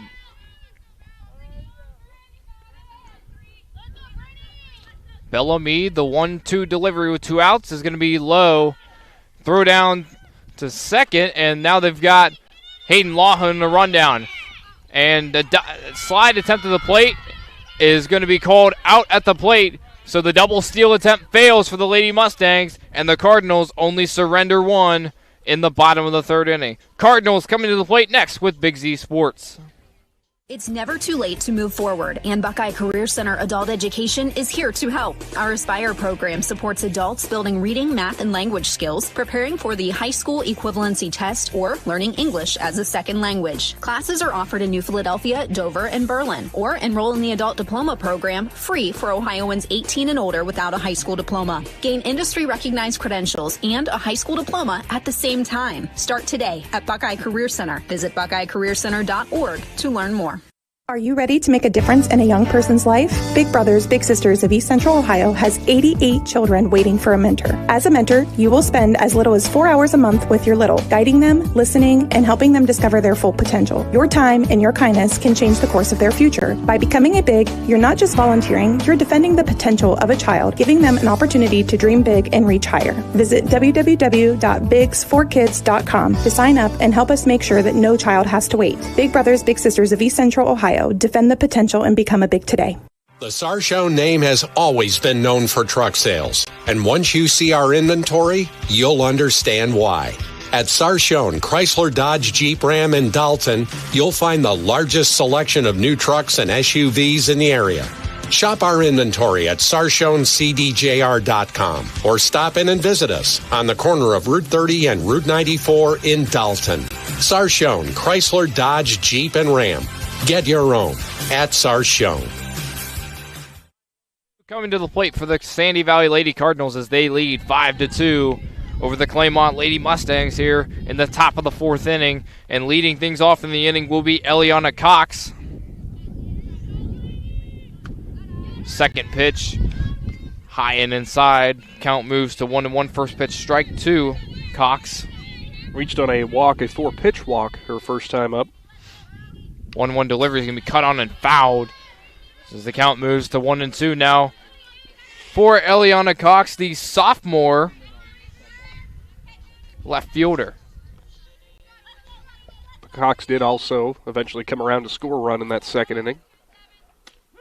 Strike three called right down the heart of the plate for out number one for the Claymont Lady Mustangs. And that brings us back to the top of the order for the Sandy Valley Cardinals. What a confidence builder there for Blair after that second inning. Well, actually the last two innings, I should say, kind of building on that momentum and see her being a lot more, I won't say choosy, but, just working with more confidence on her locations after that 4-run first inning. She's done a really nice job, and I've said it a couple times. As that one's called striking inside. She's really done a nice job with her locations and really working more specifically the outside part of the zone. Almost looks like a little more velocity uptick on Blair as well. That one grounded to the second baseman, Edwards. She fires to first to fair for out number two. A 4-3 put out for the Lady Mustangs. 2 outs here in the top of the fourth inning with Lucia Mead coming to the plate for the Cardinals. Edwards always very, very smooth from second base. Nothing hurried, nothing rushed. But it's still quick because it's just all so smooth and in one fluid motion. First delivery is going to be swung on and missed. Strike one to Lucia Mead. Mead reached on an error and hit into a fielder's choice. Blair, the 0-1 delivery is going to be grounded to the third baseman, Lawson. She fires to first for out number 3. Cardinals go 1-2-3 in the top of the fourth. Mustangs coming to the plate with Big Z Sports. Dumont Sporting Goods in Dover and Canton has just what you're looking for, so your athlete has the best gear for the sports they play. Dumont's has a large apparel selection and can handle your customized screen printing as well as embroidery for your team or business. For sporting goods and for all your apparel needs, Dumont Sporting Goods in Dover and Canton has everything you want to play and look your best.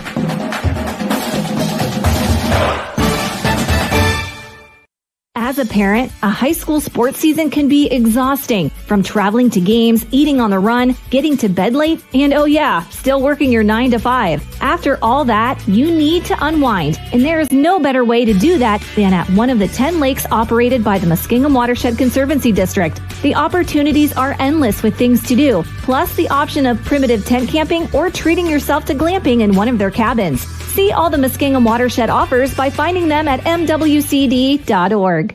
Ron's Heating and Cooling in Denison has been serving this great area since 1977. At Ron's, no matter what you need, they can handle it. From heating and cooling to standby Generac generators, water heaters, tankless water heaters, mobile home equipment, duct cleaning, and 24-hour no-heat service. Winter, spring, summer, or fall, all you have to do is call 740-922-5252. Ron's Heating and Cooling proudly supports high school sports and would like to wish best of luck to all local athletes participating this season.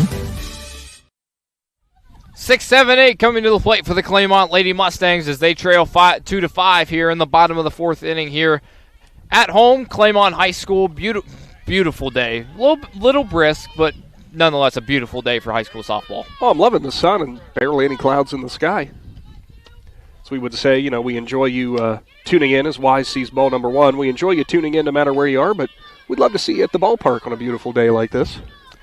Special thanks to our presenting sponsors, the Tuscarawas Insurance Agency, Right Mark Roofing, and the Kime Company for presenting us all season long with Big Z Sports, as that one's low for ball number two. Again, we cannot thank the sponsors enough for everything they do for us here at Big Z Sports. Yeah, I mean, you'll see them throughout the broadcast. You'll hear us talk about them, but don't just take our word for it. Go out there and support them because they want to support your kids and your student athletes. 2-0 count is going to be lined to the shortstop. She can't handle it, and Bryn Wise is going to reach on an error on the shortstop and the leadoff hitter on base for the Claymont Lady Mustangs. For Douglas, that was a ball that, was hit on the dirt. She kept her glove down, but it never really rose too much off of the dirt right up until it got right to her glove, took a high hit off of her palm. Just too hard to handle. So Aubrey Cottrell steps to the plate now for the Lady Mustangs with a runner on first. Meade's first delivery is going to be cut on and fouled back towards the Sandy Valley dugout, and the count will move to 0-1. Cottrell drew a walk her first time up, which kept that inning going for the Mustangs.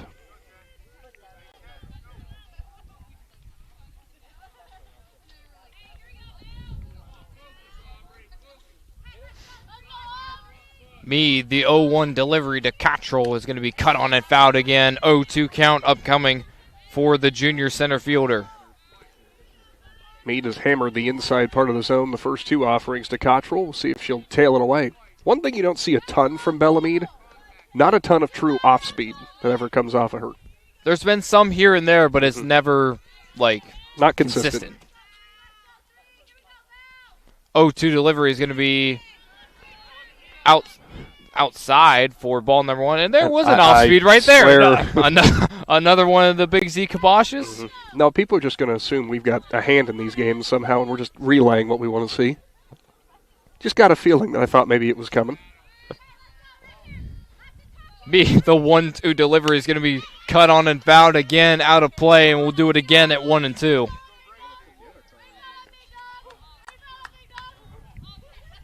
No outs, runner on first, and a 1-2 count to the junior center fielder, Aubrey Cottrell.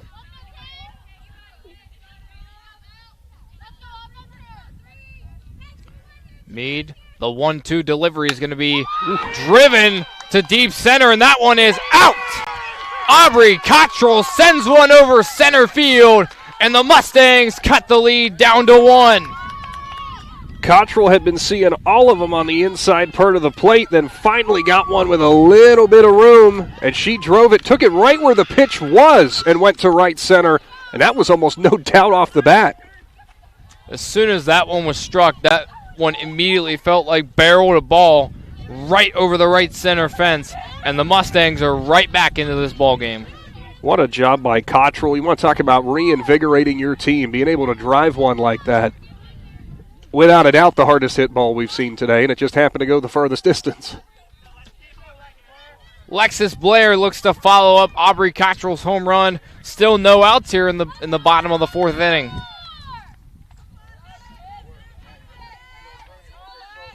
Meade, the first delivery is going to be outside for ball number 1. That's kind of something that, we talked with Coach Allie Edwards in the pregame. Look, we know Meade's got great stuff, and she's a hard pitcher to hit, but she is going to give you some stuff in the zone. You just got to be ready for it. Meade, the 1-0 delivery is going to be outside again, ball number 2. And I'd say Aubrey Cottrell answered that she was ready for it.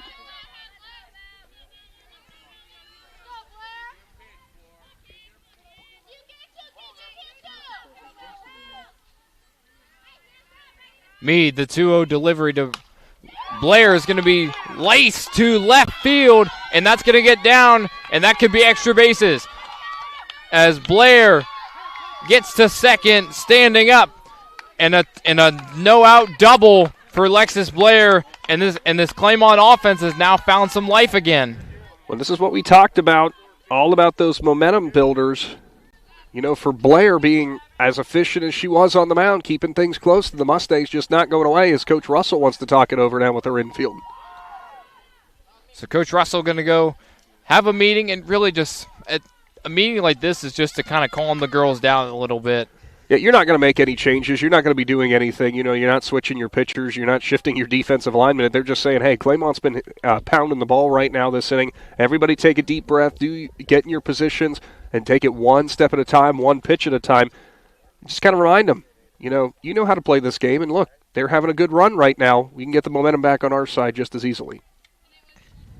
So Abby Johnson, the senior catcher, steps to the plate now for the Lady Mustangs, who only trail by one now here in the bottom of the fourth inning. With a runner in scoring position, that is Lexus Blair. Still throws me for a loop, Logan, that a lot of these schools now have the PitchCom technology, because you saw Teresa Petro coming back in, putting it in her earpiece before putting the helmet on. Mead, the first delivery, as Johnson tried to square up a bunt and pulled back, and as the count will move to 1-0 now for the senior catcher.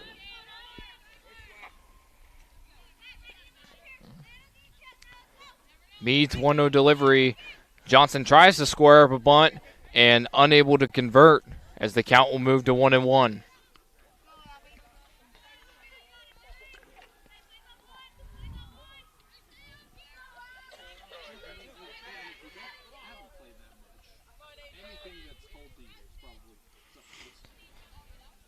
Mead squares the 1-1 delivery. It's going to be bunt tried to be laid down again and unable to convert again as Johnson, and the count moves 1-2, and now you're in no bunt situation. What almost looked like Johnson was really trying to place it down the first base line, but sometimes the problem you run into when you're bunting, if you're trying to place the bunt, you're going to stab and miss. Mead, the 1-2 delivery is going to be low in the dirt for ball number 2, and the count moves even at 2-2.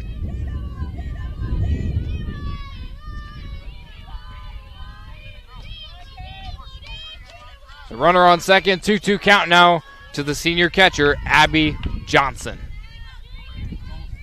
Mead, the 2-2 delivery is going to be popped up, and diving attempt at the ball is going to go foul.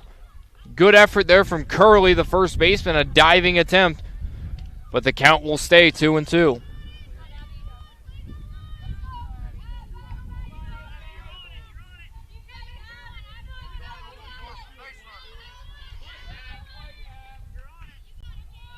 Mead gets the signal from Teresa Petro.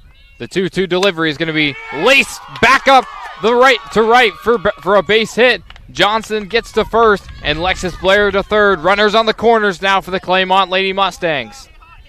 Even with the Mustangs trailing, that's what I've been impressed with so far today. They have not tried to do too much with these pitches. They are going where they are pitched. They are more than happy to hit opposite field. And when they do, you see the benefits from that. You can really drive a pitch if you're ready for it on the outside corner. Back to the top of the order for the Lady Mustangs is Ava Edwards, who popped out her last at-bat, steps to the plate. First one in the dirt, and throw down attempt to the shortstop, and a nice job by Blair there, recognizing where the shortstop was on that throw. Yeah, the Mustangs are thinking, hey, we got bit by that earlier in this game. We're not going to fall for it twice.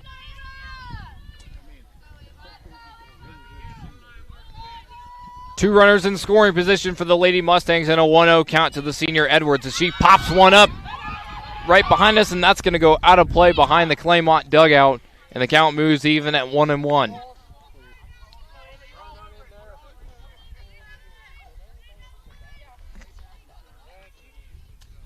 So 1-1 count.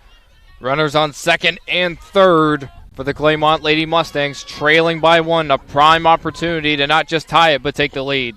Our four-legged friends are taking a nap, apparently, on the job for the foul ball retrieval. Mead's 1-1 delivery is going to be lined back up and dropped by the third baseman Davis. Blair scores. Edwards now advancing to second. She is tagged out, and a throw at the plate, and another rundown is in Johnson. Johnson able to get back to third on a chaotic operation on the bases for the Mustangs, but they are able to play to run and tie the game at 5. All right, so just to reiterate everything that basically just happened there. Interesting decisions on the base pass and stuff. The main thing here is that you do get the run home. It's now a tie ball game.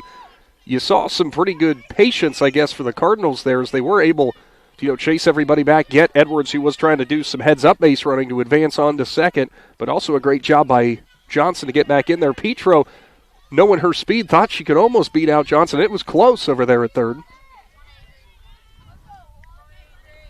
So Adrienne Malone steps to the plate for the Mustangs with one out. She swings and misses at the first pitch, strike one. Little off-speed action from Bella Meade on that first pitch.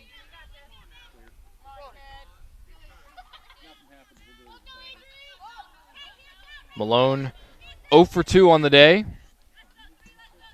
Meade, as Malone gets one past second base and a run is going to score. That is Johnson, and Adrienne Malone is aboard with a base hit, and the Mustangs take a 6-5 lead, a 4-run inning for the Claymont Lady Mustangs. And what do I keep saying, Logan? Just take the pitch where it's thrown, hit it on the outside. If it's on the outside, take it to right field. On the inside, take it to left. Claymont is showing just how much that can benefit, and on top of that, being kind of aggressive on the base pass leading to this lead.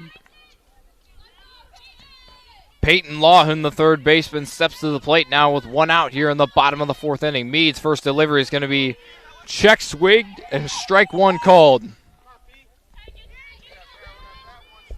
Also a great job from over there at third, and Johnson, she was getting just a little bit off of third base, was watching where the second baseman was going to be before she decided to break home. Meade's second delivery is going to be high for ball one. Count moves to 1-1. That was called strike, high in the zone, strike two. Logan fell for we called it too early sometimes. I think the scoreboard fell for it too. Meade, the 0-2 delivery is going to be cut on and fouled back to the backstop right in front of the Claymont dugout, so we'll stay at 0-2. And what a difference an inning can make for a dugout's full, energy and demeanor. Momentum. Mm-hmm.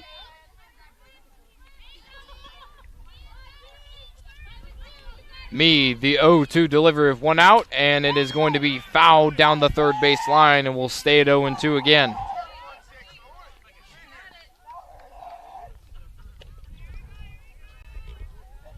This whole inning and everything really got started with Aubrey Cottrell's 2-run home run that just woke everybody up, and now the Mustangs' bats are really hot. 0-2 count to Peyton Lawhon, the sophomore third baseman, as that one is going to be high for ball number one in a very similar spot to what was called strike two earlier. Just a tick higher. Look, man, I used to be behind the plate. I'll tell you as it's coming in. Meade, the 1-2 delivery is going to be grounded to short and flipped on to first base for out number 2. But the runner Malone advances to second. Yeah, I mean, if you're Lawhon and you're the Claymont coaching staff, you'll say, hey, job done, runner in scoring position. You would have loved to have another base runner on with only one out, but still plenty of potential to keep this inning rolling. So Hayden Lawhon steps to the plate now for the Lady Mustangs with 2 outs here in the bottom of the fourth. And a runner on second, that is Adrienne Malone. First pitch is going to be laced back into left for a base hit. Malone stays at third, and runners at the corners once again for the Lady Mustangs. Great job by Hayden Lawhon. Again, to drive it to the left side for Malone.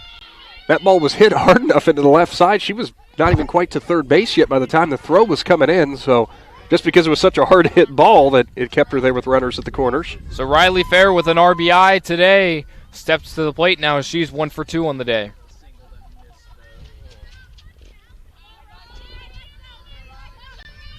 Meade's delivery is going to be fouled off behind the Sandy Valley dugout. And the count moves to 0-1. Runners at the corners with 2 outs here in the bottom of the 4th inning in what has been a really solid inning for the Claymont Lady Mustangs. Well, potentially almost batting around here. Fair, the 9th batter that Meade has faced this inning. Fair with a strikeout and an RBI single. 0-1 delivery is going to be in the dirt. Runner from first will advance to second. That is Logan. And now 2 runners in scoring position for the Lady Mustangs.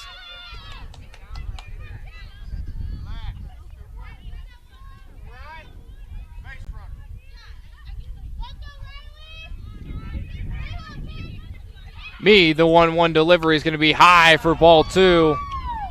2-1 count now on the freshman Fair.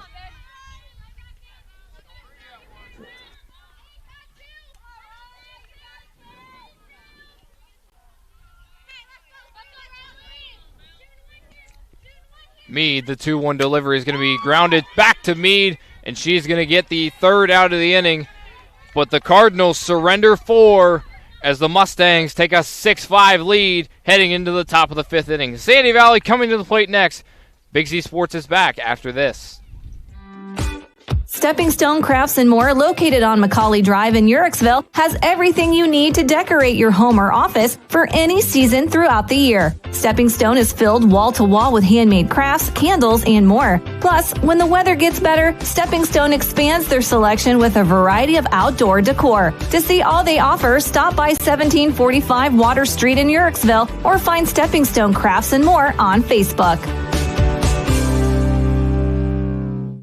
Save the date. Customer Appreciation Days are happening at Keim Home Center and Keim Mount Hope Hardware, April 13th through the 18th. Join us for a full week of celebrating you, our customers, with 10% off select items store-wide, live demos in the shop, gift card giveaways, food, and more. Visit us online at keimhome.com or follow Keim on Facebook for more details. We'll see you April 13th through the 18th for Customer Appreciation Days at Keim Home Center in Charm and Keim Mount Hope Hardware. Every day begins with purpose. Every job begins with precision. At Right Mark Roofing, we don't just install roofs. We build trust and forge relationships. We understand that your roof is more than just materials. It's protection. It's peace of mind. That's why we use high-quality products and expert craftsmanship. With a sharp focus, our team is always ready to hit the mark. Call Right Mark Roofing. Let's build a future that stands strong. 0-2 count to Bella Meade, the 3-hitter for the Sandy Valley Lady Cardinals, as they now trail 5-6 here in the top of the 5th inning after a great bottom of the 4th inning rally from the Claymont Lady Mustangs. We'll apologize as we're on audiocast duty right now as we're working on some technical difficulties. You know how it works when it's live broadcasting. Meade fouled that one off as the count stays at 0-2. Again, 6-5 lead for Claymont after a 4-run bottom of the 4th where they tallied 7 hits in that inning. Yeah, 7 hits, 4 runs coming across just what the doctor ordered to recapture or gain a lead. And what a glove from Lawhun at third on to first on a screamer off the bat from Meade. It was a hard-hit ball from Bella Meade, but a great job by the third baseman, Peyton Lawhun, to field that one for out number 1. And as a third baseman, it's so hard sometimes when those balls are hit on the ground like that and there's no skip. There's just ride on the ground like that. You so badly when it's coming in, you're almost expecting a hop and you kind of want to pull up a little bit. She did a great job staying low. So Teresa Petro steps to the plate now for the Lady Cardinals as that she pops one up to center. Cottrell coming in and is able to make the grab in center for out number 2 as that one shorted her a little bit, but Cottrell able to locate it and make the grab for out number 2. Back-to-back, really nice-looking defensive play for the Mustangs. For Cottrell, she had a beat on it all the way. Left fielder and shortstop gave her room, and nice little basket catch to get the out. But Brooklyn Davis steps to the plate now for the Lady Cardinals. She cuts on one foul. Back to the Mustangs concession stand, and we'll go to 0-1 on the count for Brooklyn Davis, the third baseman for the Sandy Valley Lady Cardinals. Foul ball just looking for deals on a hot dog. That one cut on foul again. And the count moves to 0-2. 2 outs here in the top of the 5th inning. for Sandy Valley. Thanks to the Claxon's communications crew getting us back on with video. Jacob and Drew doing great things today. Blair, the 0-2 delivery is going to be high for ball one. Count moves 1-2 with 2 outs here in the top of the 5th inning. To peel back the curtain a bit, it's always a great sign when we're halfway through a broadcast and say, where's power? That one high again as the count moves to 2-2 with 2 outs here in the top of the 5th inning. Want to thank Stepping Stones Crafts and More. Mother's Day is right around the corner, and you can visit Stepping Stone for some really, really nice stuff you can get your mom or a mom special to you in your life. Davis cuts on one foul. Count stays at 2-2. 2 outs here in the top of the 5th inning. Claymont leads 6-5 over Sandy Valley. Some kids playing football in between the fields back here, and you think one of them would go grab a glove and catch some of these foul balls. Well, it looks like a couple of them are retrieving some balls. Blair, the 2-2 delivery is going to be grounded to Lawton. She fires to first and out. Number 3 as the Cardinals go 1-2-3 once again. Mustangs coming to the plate next. Big Z Sports is back right after this. Hi, I'm Zach Motice with the Tuscarawas Insurance Agency. For all your auto, home, farm, and business insurance needs, contact our team at the Tuscarawas Insurance Agency. Or stop in and see us at one of our 3 locations in downtown New Philadelphia, Sugar Creek, or in Strasburg, providing excellent service to the Tuscarawas Valley since 1885. Everyone here at the Tuscarawas Insurance Agency would like to wish all area athletes good luck this season.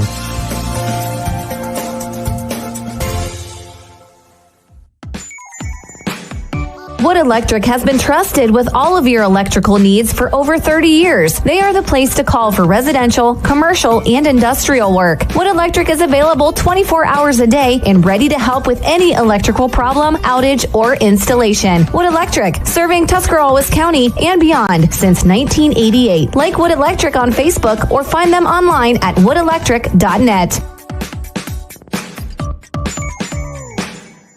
If you're planning a major concrete project, you need the help of Stocker Concrete Company. From precast concrete products to ready-mix concrete, sand, gravel, limestone, and concrete block, the professionals at Stocker Concrete can help you get started and keep you on the path to completion using the best materials you can find. Stocker Concrete is the concrete material provider you can count on. See them at 7574 Route 36, Janaden Hutton, or call 740-254-4626. Bryn Wise with a leadoff bat for the Claymont Lady Mustangs as the third baseman, Brooklyn Davis, couldn't handle the ground out, and stepping back up to the plate now is Aubrey Cottrell. Mustangs almost batted around that last inning as 6-7-8 leading off again for the Mustangs this inning. Yeah, that last 4-run inning got started off with Wise, and it was a single for her that last time up, and now she's standing safely on again as Cottrell takes a mighty hack, swings and misses. Probably thinking, hey, why not make it back-to-back, right? Absolutely. 0-1 count, 6-5 lead for the Claymont Lady Mustangs here in the 5th inning. You are locked into the Hartzler's Quality Housing mobile studios here from Claymont High School. Meade's 0-1 delivery is going to be line to the third baseman Davis as she tried to throw it to first, but unable to make the catch is Curley, and Wise is able to get back to second. Yeah, good glove from Davis over at third. Delivered it on to first. It was on one hop. It was going to be playable by Curley, but just couldn't quite corral it. That's actually the first base coach now talking to Wise, saying, hey, not so much far off. Got to freeze on that line next time. Blair pops one foul out of play, and the count moves to 0-1. 1 out here in the bottom of the 5th inning for the Claymont Lady Mustangs. Runner on first. That is Bryn Wise. Blair helping her case on the mound today with the bat in her hands because she's got a single and a double and a run scored. Meade's 0-1 delivery is going to be strike 2 just on the outside. Count moves 0-2 now to Blair, the freshman.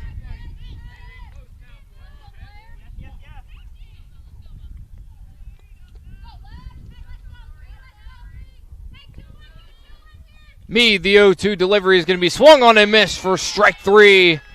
as Meade retires Lexus Blair and brings up Abby Johnson, the senior catcher.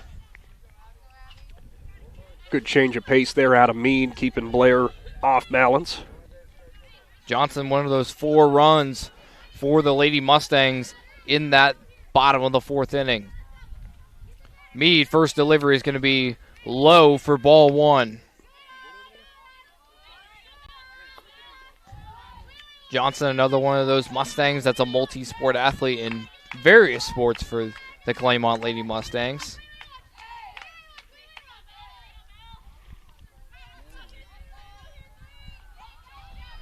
Meade's 1-0 delivery is going to be low again for ball number 2.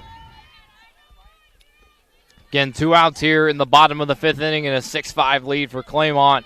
Runner on first.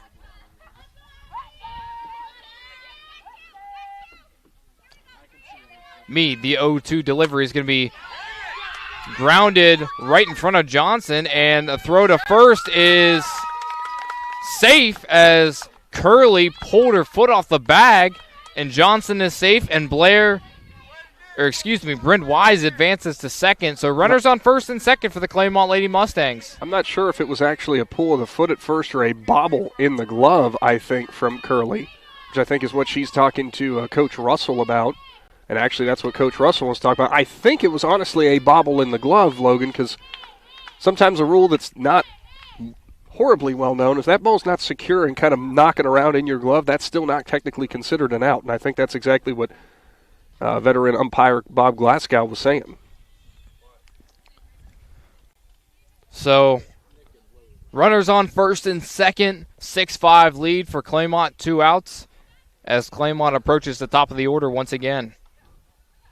Coach Russell and umpire still talking it over. And actually, I'm not sure if that's what he was saying, if it was bobbled in the glove or if it was a pull of the foot. But regardless, both parties happy with the conversation, and now we go back to the top of the order.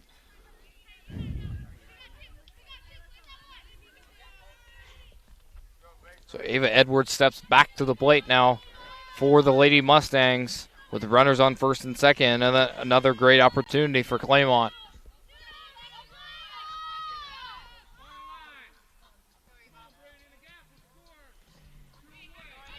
Meade getting the signal from catcher Teresa Petro. Now fires the first delivery. Is going to be low. Almost hit Edwards on the ankle.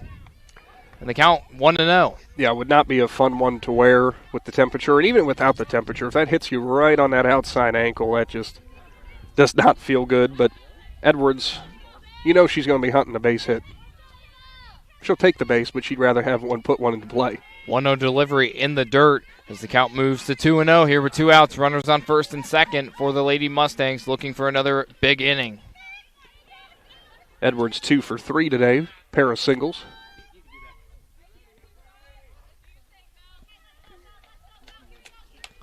Meade, the 0-2 delivery is going to be high.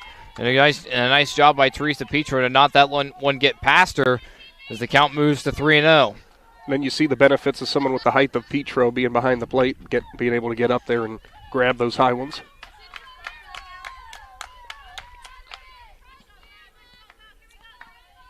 Meade, the 3-0 delivery is going to be just catches the inside corner for strike 1 and a 3-1 count out to Edwards, and Edwards was just in full take there.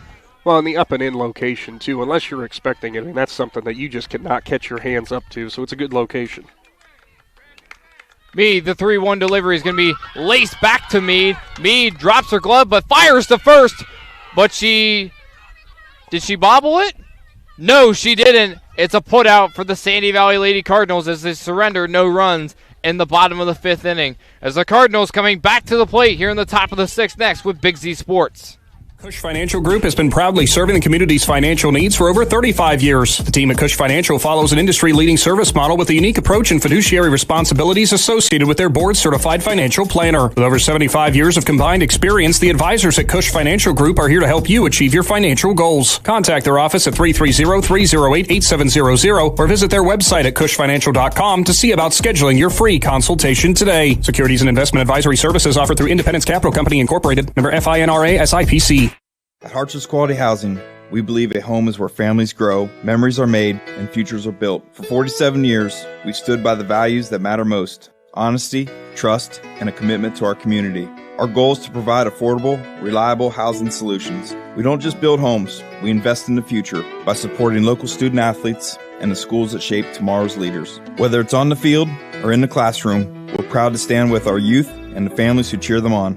Hartzler's Quality Housing, built on trust, committed to community. When it comes to protecting what matters most, trust the team at Grandview Exterior Systems. Established in 2016, they specialize in commercial, industrial, and residential roofing, handling everything from repairs and replacements to full restorations and ongoing maintenance. At Grandview Exterior Systems, their mission is simple: create peace of mind for every client while setting the standard for safety, quality, and efficiency in construction. Visit them at 2230 Township Road 415 in Dundee. Call 330-275-1807 or learn more at GrandviewExteriorSystems.com. Grandview Exterior Systems. They have you and your roof covered. Well, welcome back to Uricksville and Claymont High School as somebody start playing Sandstorm because we just got blasted. A little bit of wind right in our face and then boom. Mm-hmm. And everybody on the field did the same thing that we did. Everybody take a turn, look the other way. It is 6-7-8 starting off the inning once again, this time for the Sandy Valley Cardinals as the Claymont Mustangs lead 6-5, and Grayson Winters wastes no time and lead-off single over top of the shortstop's head to start off the top of the sixth. And with a hit like that, you're looking if you can reinvigorate that Sandy Valley dugout as 2 straight 1-2-3 innings, and now with a base runner on.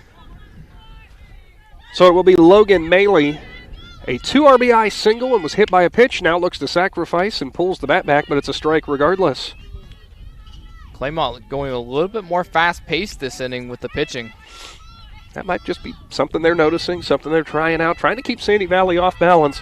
Still just a one-run ball game. Next one, nice bunt attempt from Maley. Johnson charges, gloves on to second and throws it, and Edwards gets run over by Winters. Throw will come into third, and that one's going to go past the third baseman. Now coming home's going to be Winters. Heads up base running there by Winters, and obviously they want to talk about, runner interference, but the runner does get the right to the base path there. So that would be a tie ball game on a wild base running sequence. That's what the Mustangs are asking. They were thinking, I think they were going to ask for a dead ball or something, and that's exactly what the umpire is telling them, is the runner is allowed her base path. Unfortunate for Edwards getting hit from behind, but, just going for that ball, and Winters just coming around strong from second base. So we got a tie ball game.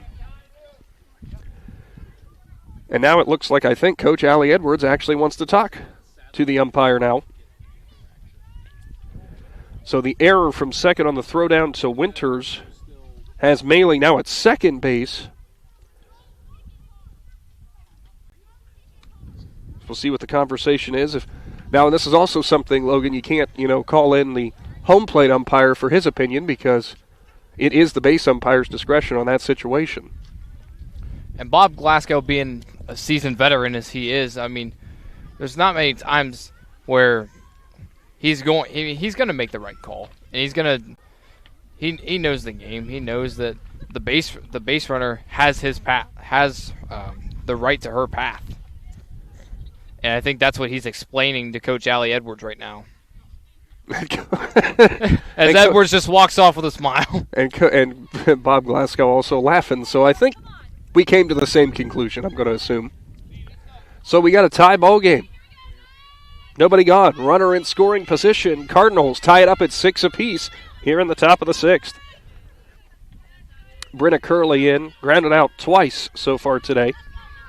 First time, actually both times she's grounded out have been to the right side. Fouls a bunt attempt off.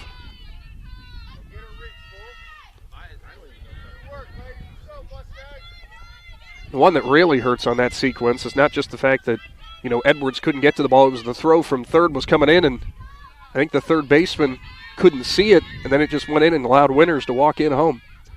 Another bunt attempt. Line drive. It's going to go back to Blair. She's going to try to go into third. It's off the third baseman's glove, and standing up now is Maley, who'll have to stay at third, and wisely Curley will advance all the way to second. Blair was going to try to get the lead runner there. Lawhon was trying to get the tag down, but it nipped off the end of her glove. Again, another one of those innings for Claymont where it's just those unforced errors, those drop balls from really relatively short throws, too. And that's allowed Sandy Valley to play a couple base runners and allow them to get in the scoring position. Eliana Cox now in. Walked, came around to score a run, then struck out as she'll swing and miss on the first one. Still nobody gone here in the top of the 6th inning.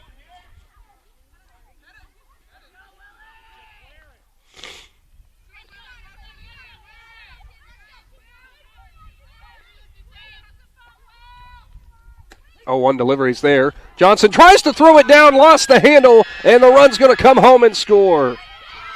Now sliding into third will also be Curley, and the Cardinals recapture the lead.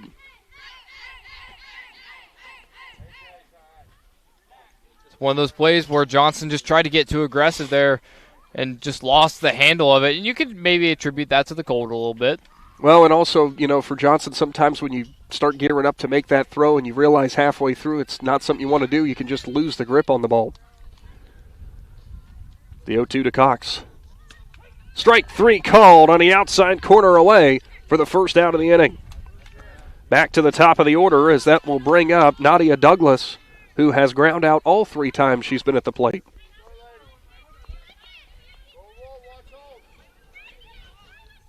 Outside corner to Douglas, the slapper out of the left-handed batter's box.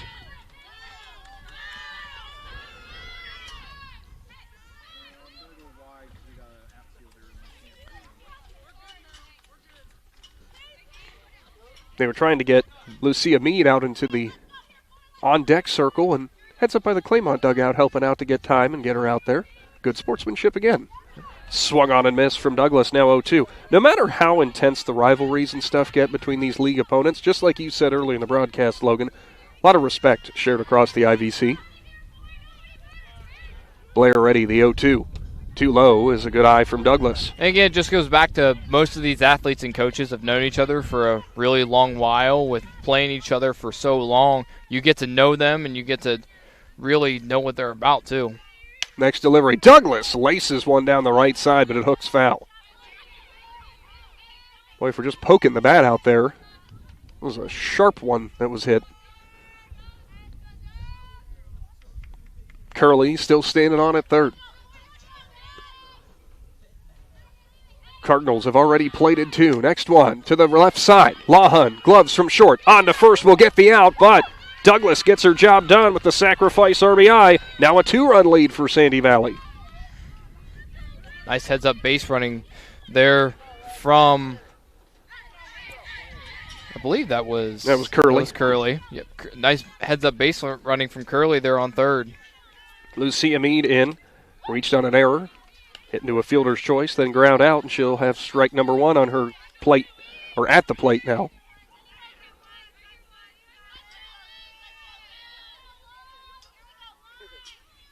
The 0-1.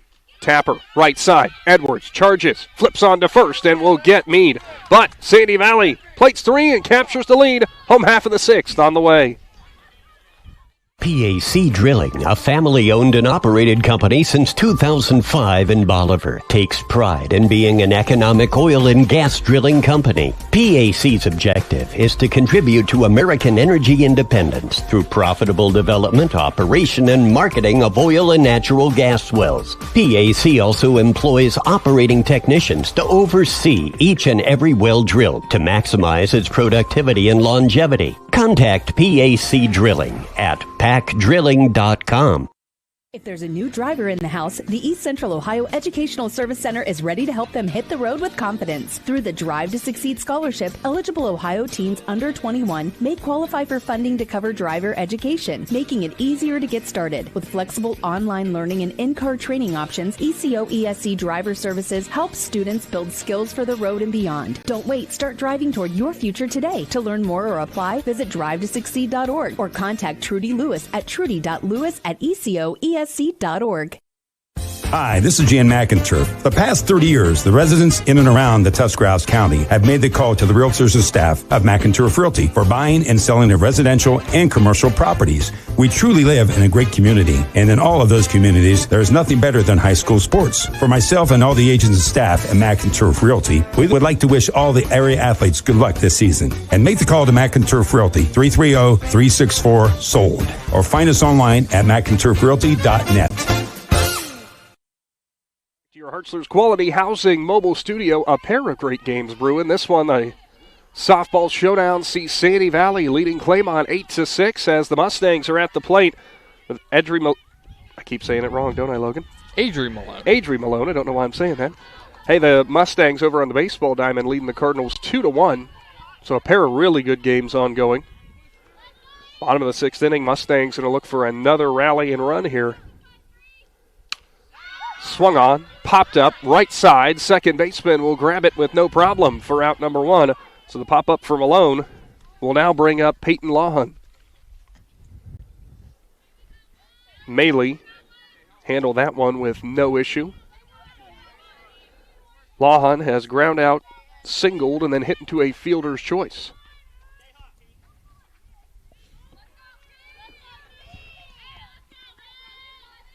Mustangs last inning had some opportunities, but were unable to bring a run home, as there'll be a strike on the inside corner. So far in this ball game, they have left 7 on base.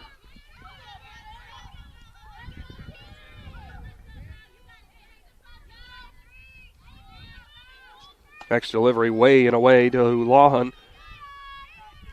Bolstered by that 7-hit fourth inning, Mustangs have put 12 hits out there on the scoreboard so far, but still find themselves down by 2. The 1-1, inside and low, now 2-1. A lot of that you can contribute to the unforced errors that the Mustangs have had in the 2 big innings for the Cardinals. Yeah, Sandy Valley, a little bit more polished on defense tonight, do have 2 errors to their name, but I believe the Mustangs sitting at 5 right now. The 2-1, high and away again.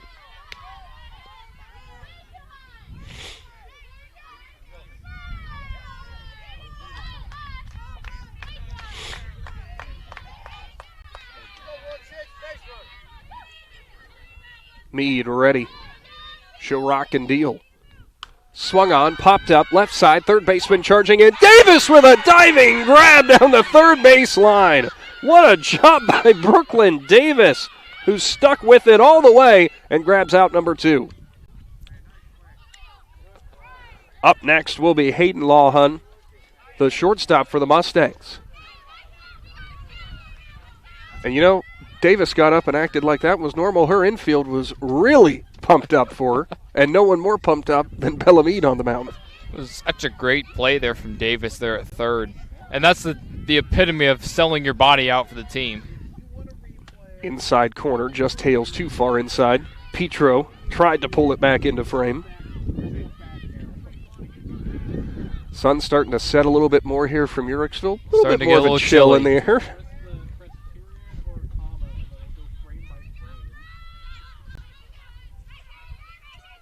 The 1-0. Swung on, popped up, straightaway center. Center fielder racing in Meade, and she will try to make a diving grab, but it bounces away, and Lawhon advances to second. Heads up base running by Lawhon, so never breaking stride, I guess technically a double, but about as short of a double as you're ever going to see as time is called here. Lawhon, I think, a little bit slow getting up there. Never fun to see is... Don't think Lawhon slid. I think it might have just been the way she stepped on the bag. But Lawhon giving out some high fives. Looks like she's going to be all right. Everything feels worse, too, when it's cold. So Riley Fair will now take her next plate appearance. Fair, an RBI single, has also struck out and ground out.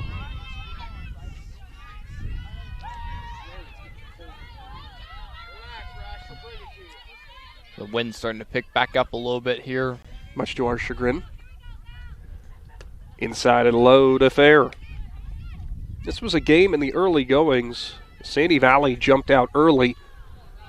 You or I were wondering how Claymont was going to respond, and boy, did they answer that well. Well, still trailing.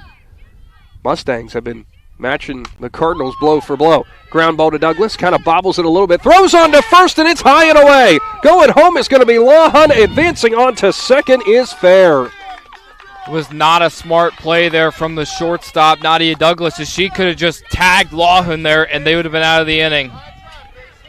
As a shortstop, you always want to get that runner just going on to first with 2 outs. You never even think about the runner. But how about Logan? Did not make contact, did not interfere with the throw, but just got close enough to kind of, I think, make Douglas think about that throw. So now it's a 1-run ball game with runner in scoring position. Bryn Wise, a single and a run scored, ground out and reached on an error. First one, too low for a ball.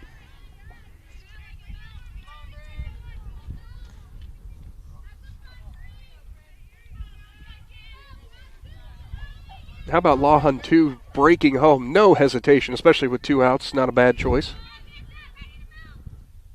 Inside corner for a strike.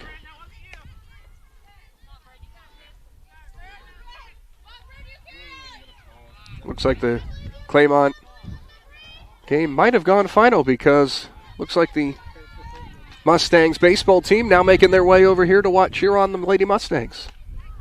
Away now for a ball. One of the rare times that the baseball game is done before the softball game. Very quick game, so if it stayed the way it was, the Mustangs were up 2-1, so I think Claymont might pick up the victory here tonight for baseball. We see some smiles from the Mustangs, so I think they'll be all right. 2-1, way high as Petro skies for it to take it out of the sky. Now 3-1.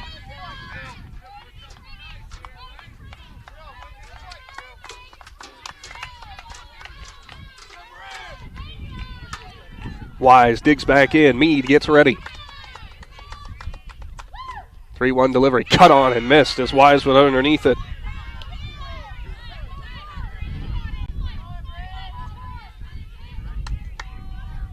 Cardinals want to keep it a 1-run game before their final plate appearance.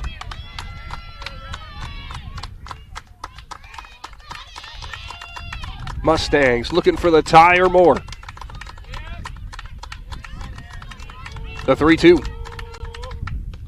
Just a bit low as it's ball number 4. And the runner advances as Sandy Valley was not paying attention. A throwdown from Petro. She threw it to Davis. Thayer, I don't even know if realized it was a called ball or she thought she was supposed to advance. So now runners at the corners. So Aubrey Cottrell will stand in. Cottrell has a 2 RBI home run, a walk, and a line out. We'll see if they put Wise in motion from first.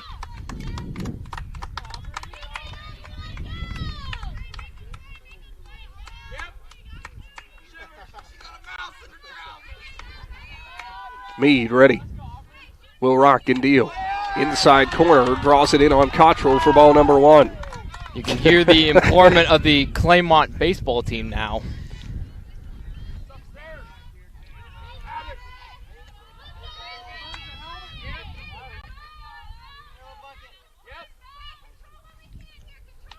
The 1-0. Swung on and missed. Cottrell goes for the high and away one. Not a far off location from the one she drove to right center field over the fence. She just walked back shaking her head too. She knew she wanted to rip at that one.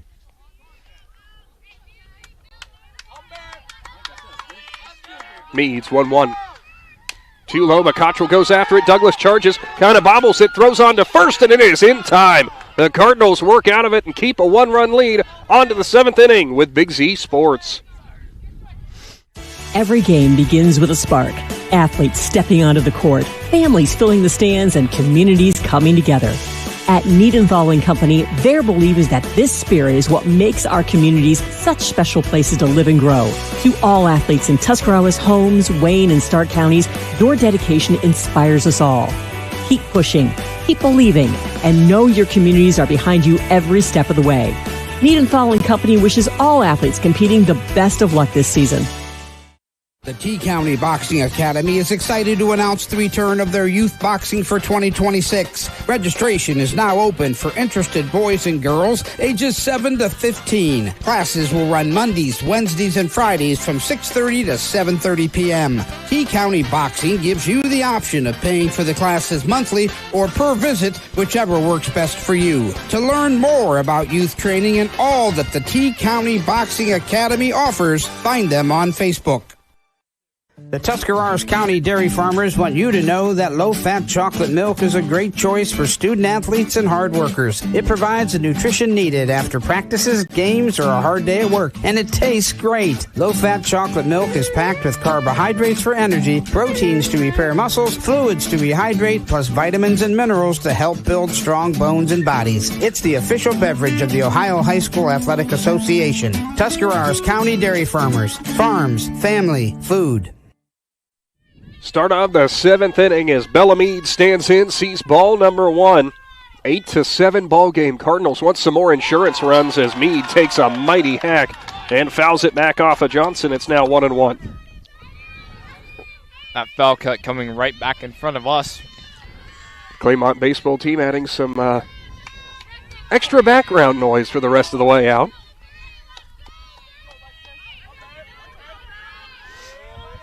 The 1-1. Blair might have lost the handle. It's now 2-1.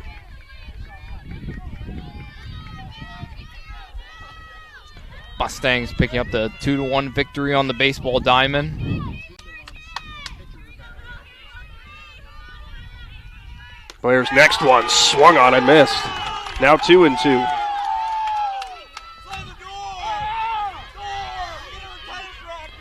Coming up, Petro and Davis still due up this inning. Meade so far at the plate, reached on an error, struck out and ground out. You'll see that next one high, so a full count.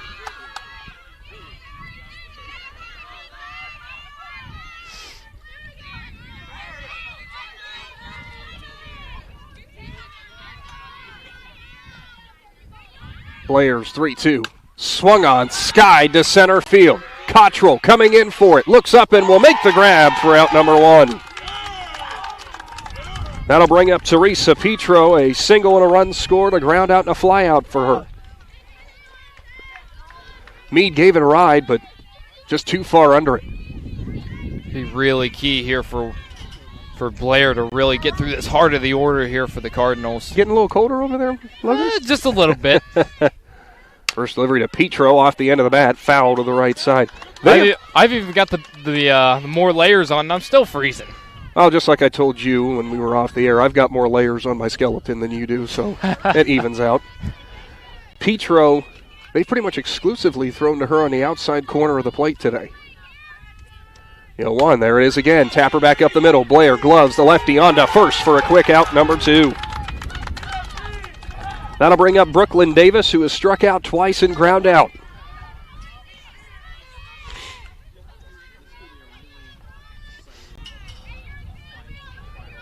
Davis had a heck of a defensive play last half inning in foul territory, breaking off from third base and laying out for the grab. First delivery cut on and missed as Blair goes upstairs.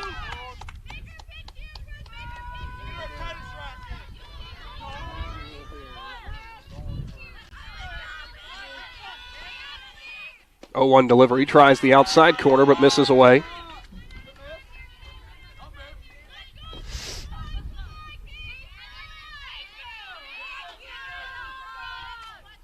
One delivery outside again.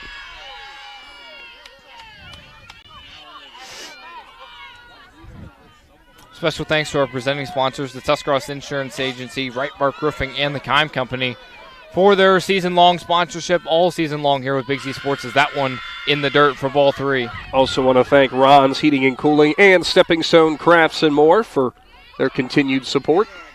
Both businesses you can find in this Twin City area.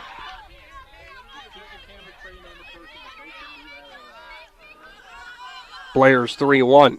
Right down the middle, now 3-2. Maybe just a touch up in the zone, but pretty much as perfect as it was going to get. I think you can tell what the call was from the reaction from the Claymont baseball team right behind us. Payoff pitch from Blair. Swung on and fouled away. We'll do it again. It's always so nice, especially when the baseball team does, in the very rare instances where the game does end early, it's always nice when the baseball team always comes over and supports the softball team. 3-2. Check swing, and it's a peel down to first, and she went. That will move us to the bottom of the 7th inning. Mustangs at the plate, trailing by 1. Big Z Sports is back right after this. Are you ready to take the next step toward your future? Join us for the next Buckeye Career Center open house Thursday, March 19th from 5:30 to 7:30 p.m. This is a combined high school and adult education event. Explore hands-on career tech labs and 10 full-time adult programs. Meet our staff and enjoy self-guided tours, plus a complimentary meal. High school students who apply for next school year receive a small gift, and adults will have their $50 application fee waived. Again, that's the next Buckeye Career Center open house, March 19th.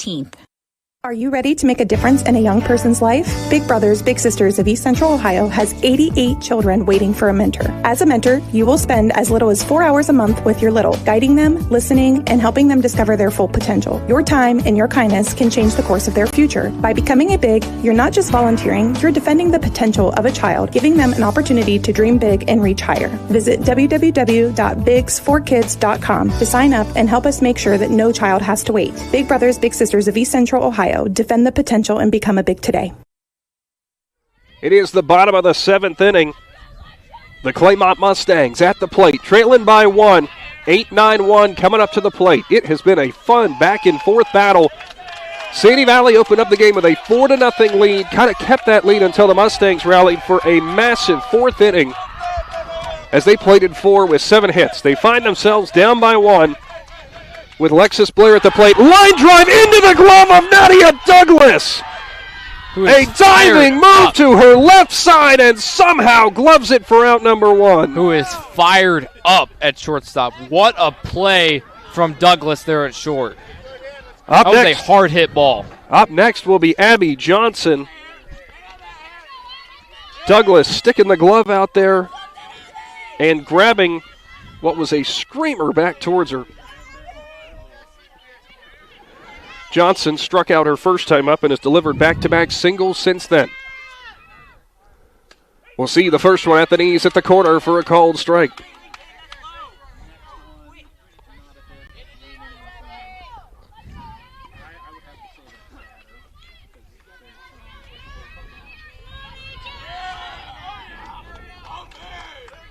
The 0-1. Outside and away, now 1-1.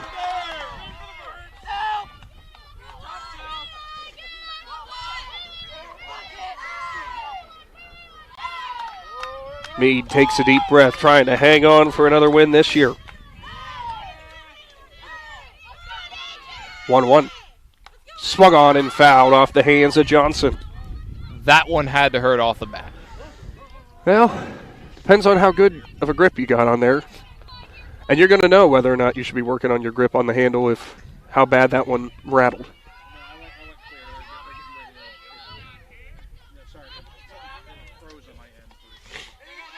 Meade ready. Johnson digs in. The 1-2. Swung on. Base knock to the right side as Johnson hustles on down to first and is in there in time. Nice heads-up play there single from the right for Johnson, too. It's a nice heads-up play there from the right fielder, though, to try and get that out at first. Yeah, Winters over there from right. At first, Johnson out of the box was, I'm going to say taking her time, but wasn't, necessarily at a breakneck pace, then kind of quickly realized, oh boy, that one might have a play. Back to the top of the order with Ava Edwards, who ground out to the pitcher her last time up.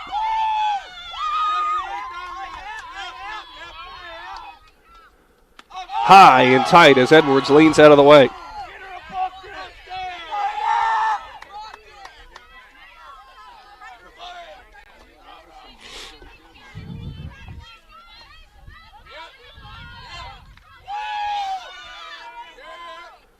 The 1-0. High and tight again.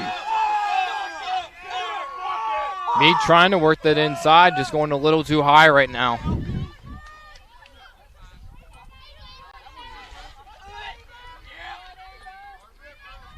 Edwards up in the count 2-0 as Meade readies.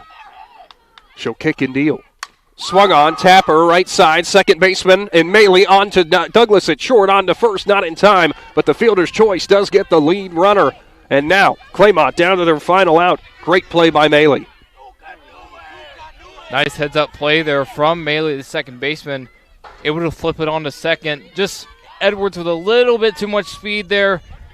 Down to first to avoid the double play, but Mustangs down to their last out. Adrian Malone has an RBI single in this game and a sacrifice, so 1 for 3 on the day. First offering, tails inside for a ball.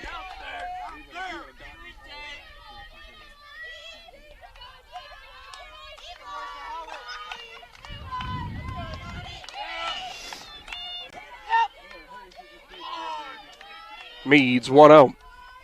Swung on and a check swing Tapper foul back to the backstop.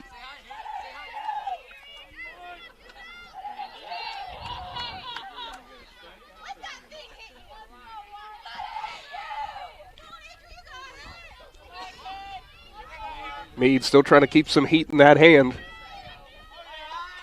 Now the 1-1. High in the zone, now 2-1.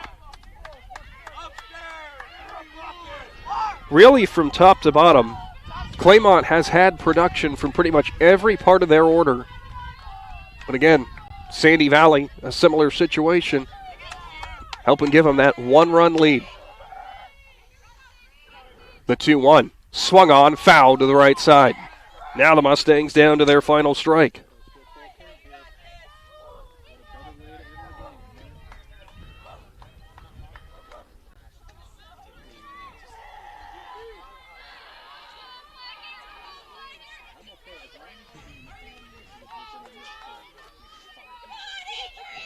Adri digs in.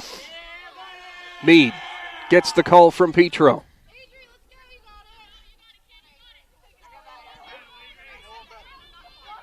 She'll toe the rubber.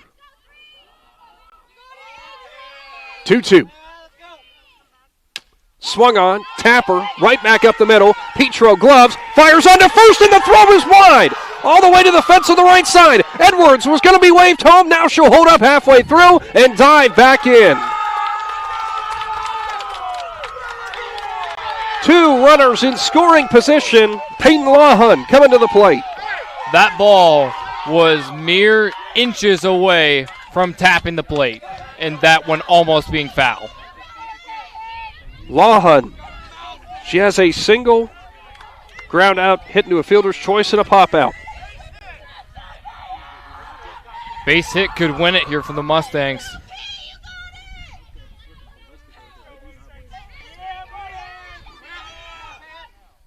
Inside corner, a called strike.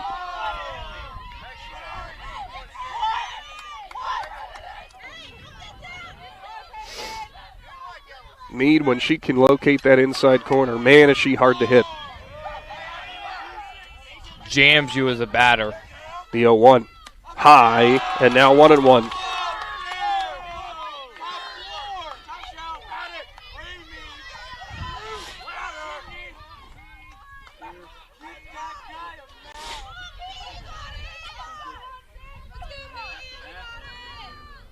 One delivery goes inside, too far inside this time, as Lawhun had to lean back just a little bit.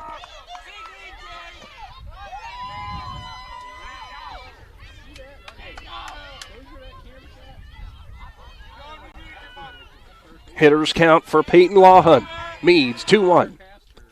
Outside corner for a called strike 2. Same situation again for the Mustangs, down to their final strike with a 2-2 count.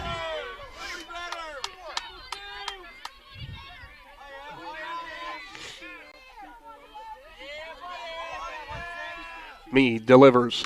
Swung on, driven left side into the glove of Brooklyn Davis, who will make the snag and will bring an end to this one. The Mustangs kept battling back throughout, but it was the Sandy Valley Cardinals who had just enough to hold on tonight. And Logan, as promised, what a ball game we had from Uricksville. outstanding ball game, and just what you expect out of two teams out of the IVC South. An outstanding softball game today from Uricksville. Well, we will move on towards our Dumont Sporting Goods postgame show as Sandy Valley picks up the 8-7 victory. Stay tuned. Big Z Sports will put a bow and name our McInturf Realty Player of the Game right after this. The Sarshone name has always been known for truck sales, and once you see our inventory, you'll understand why. At Sarshone Chrysler Dodge Jeep Ram in Dalton, you'll find the largest selection of new trucks and SUVs in the area. Shop our inventory at SarshonCDJR.com or stop in and visit us on the corner of Route 30 and Route 94 in Dalton. Sarshone Chrysler Dodge Jeep and Ram. Get your own at Sarshone. Dumont Sporting Goods in Dover and Canton has just what you're looking for, so your athlete has the best gear for the sports they play. Dumont's has a large apparel selection and can handle your customized screen printing as well as embroidery for your team or business. For sporting goods and for all your apparel needs, Dumont Sporting Goods in Dover and Canton has everything you want to play and look your best.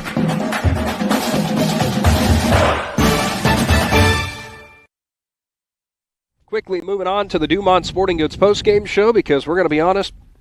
It's a little chilly. Logan and I, Jacob, probably Drew, we're all freezing right now. 8-7, the Sandy Valley Cardinals pick up the win over the Claymont Mustangs. And you know what? This was a fun game, obviously, here from Uricksville. Both these teams get to do it again, this time from Sandyville in 2 days. It's probably going to be also just as fun. Well, it's also going to be about 80 degrees when that game starts. So, yeah, it might be a little bit more fun for the players. So Claymont will slip to 7-10 this year, but another tight game for these Mustangs who really have no quit in them. It was a fun one throughout for them. Some really good performances. Aubrey Cottrell with that 2-run home run. You had some good defensive plays out there for the Mustangs as well. Plenty to be positive for moving forward for them. Especially when you have a young team like that. The only thing you can do from a loss like that, a close loss to a really good Sandy Valley team, is just continue to grow as a team. That's what Coach Allie Edwards has in store for the Lady Mustangs, and they'll continue to improve and continue to gain that experience as the season goes on. As for the Sandy Valley Cardinals, they improved to 12-4 this season. Bellamede will pick up the win on the mound. Wasn't by far the most perfect game that she's had, but hey, she'll take the win regardless because those are the stats that matter. Absolutely. And when you consider the fact, too, you're pitching in the cold, again, when you've been used to 80-degree weather the past week, and then they hit you with a 48-degree weather day, it is a big change. And for me to pick up the win today is a good accomplishment. So picking up the win with the Sandy Valley Cardinals, we were looking at some of their stats. Logan Maley with a 2 RBI base knock. He also had an RBI for Meade. You had a couple of runs scored. Grayson Winters had an RBI as well. Brenna Curley scores a run. Eliana Cox also comes around to score. We had a hard time trying to figure out what in the world we were going to do for our McInturf Realty Player of the Game. But if you go back through this 7th inning, and you need to see 2 different plays that were actually from the 6th through the 7th inning, 2 different plays that made all the difference. There's a reason that we're going with our McInturf Realty Player of the Game that we are, who ultimately had the sacrifice RBI that gave Sandy Valley enough for the win, and one heck of a defensive web gem in that 7th inning to make the grab for out number 1. Our McInturf Realty Player of the Game, shortstop Nadia Douglas for the Cardinals. Nadia Douglas was sensational in that last back half of the 6th inning and the 7th inning as well. Made that huge defensive play at shortstop where that line drive from, I believe it was Lexus Blair? I believe you're correct, yes. You are, yes. Lexus Blair with a hard hit. It was a hard hit line drive, and Nadia Douglas, a great catch. So that shortstop. So that'll do it for your Dumont Sporting Goods postgame show as we wrap things up. Be sure to check us out on Facebook for all the details of everything that's coming up in high school sports in Z Country. We've got more high school baseball, softball, and track and field coming this week. And, of course, all weather permitting. For the Claxon Communications crew of Jacob and Drew, and for my co-presenter today, Logan McPeek, I'm Nick McWilliams. Don't go anywhere, Z Country. We'll be back at a high school again near you soon. Thanks for watching this Claxon Communications production of high school sports on the Big Z Sports YouTube channel. For the latest news and scores, follow Big Z Sports on Facebook, on Twitter at @Big_Z Sports, and on Instagram. Don't miss any of the live stream coverage all season long by simply subscribing for free to Big Z Sports on our YouTube channel. For the best in high school sports coverage, there is only one Big Z Sports.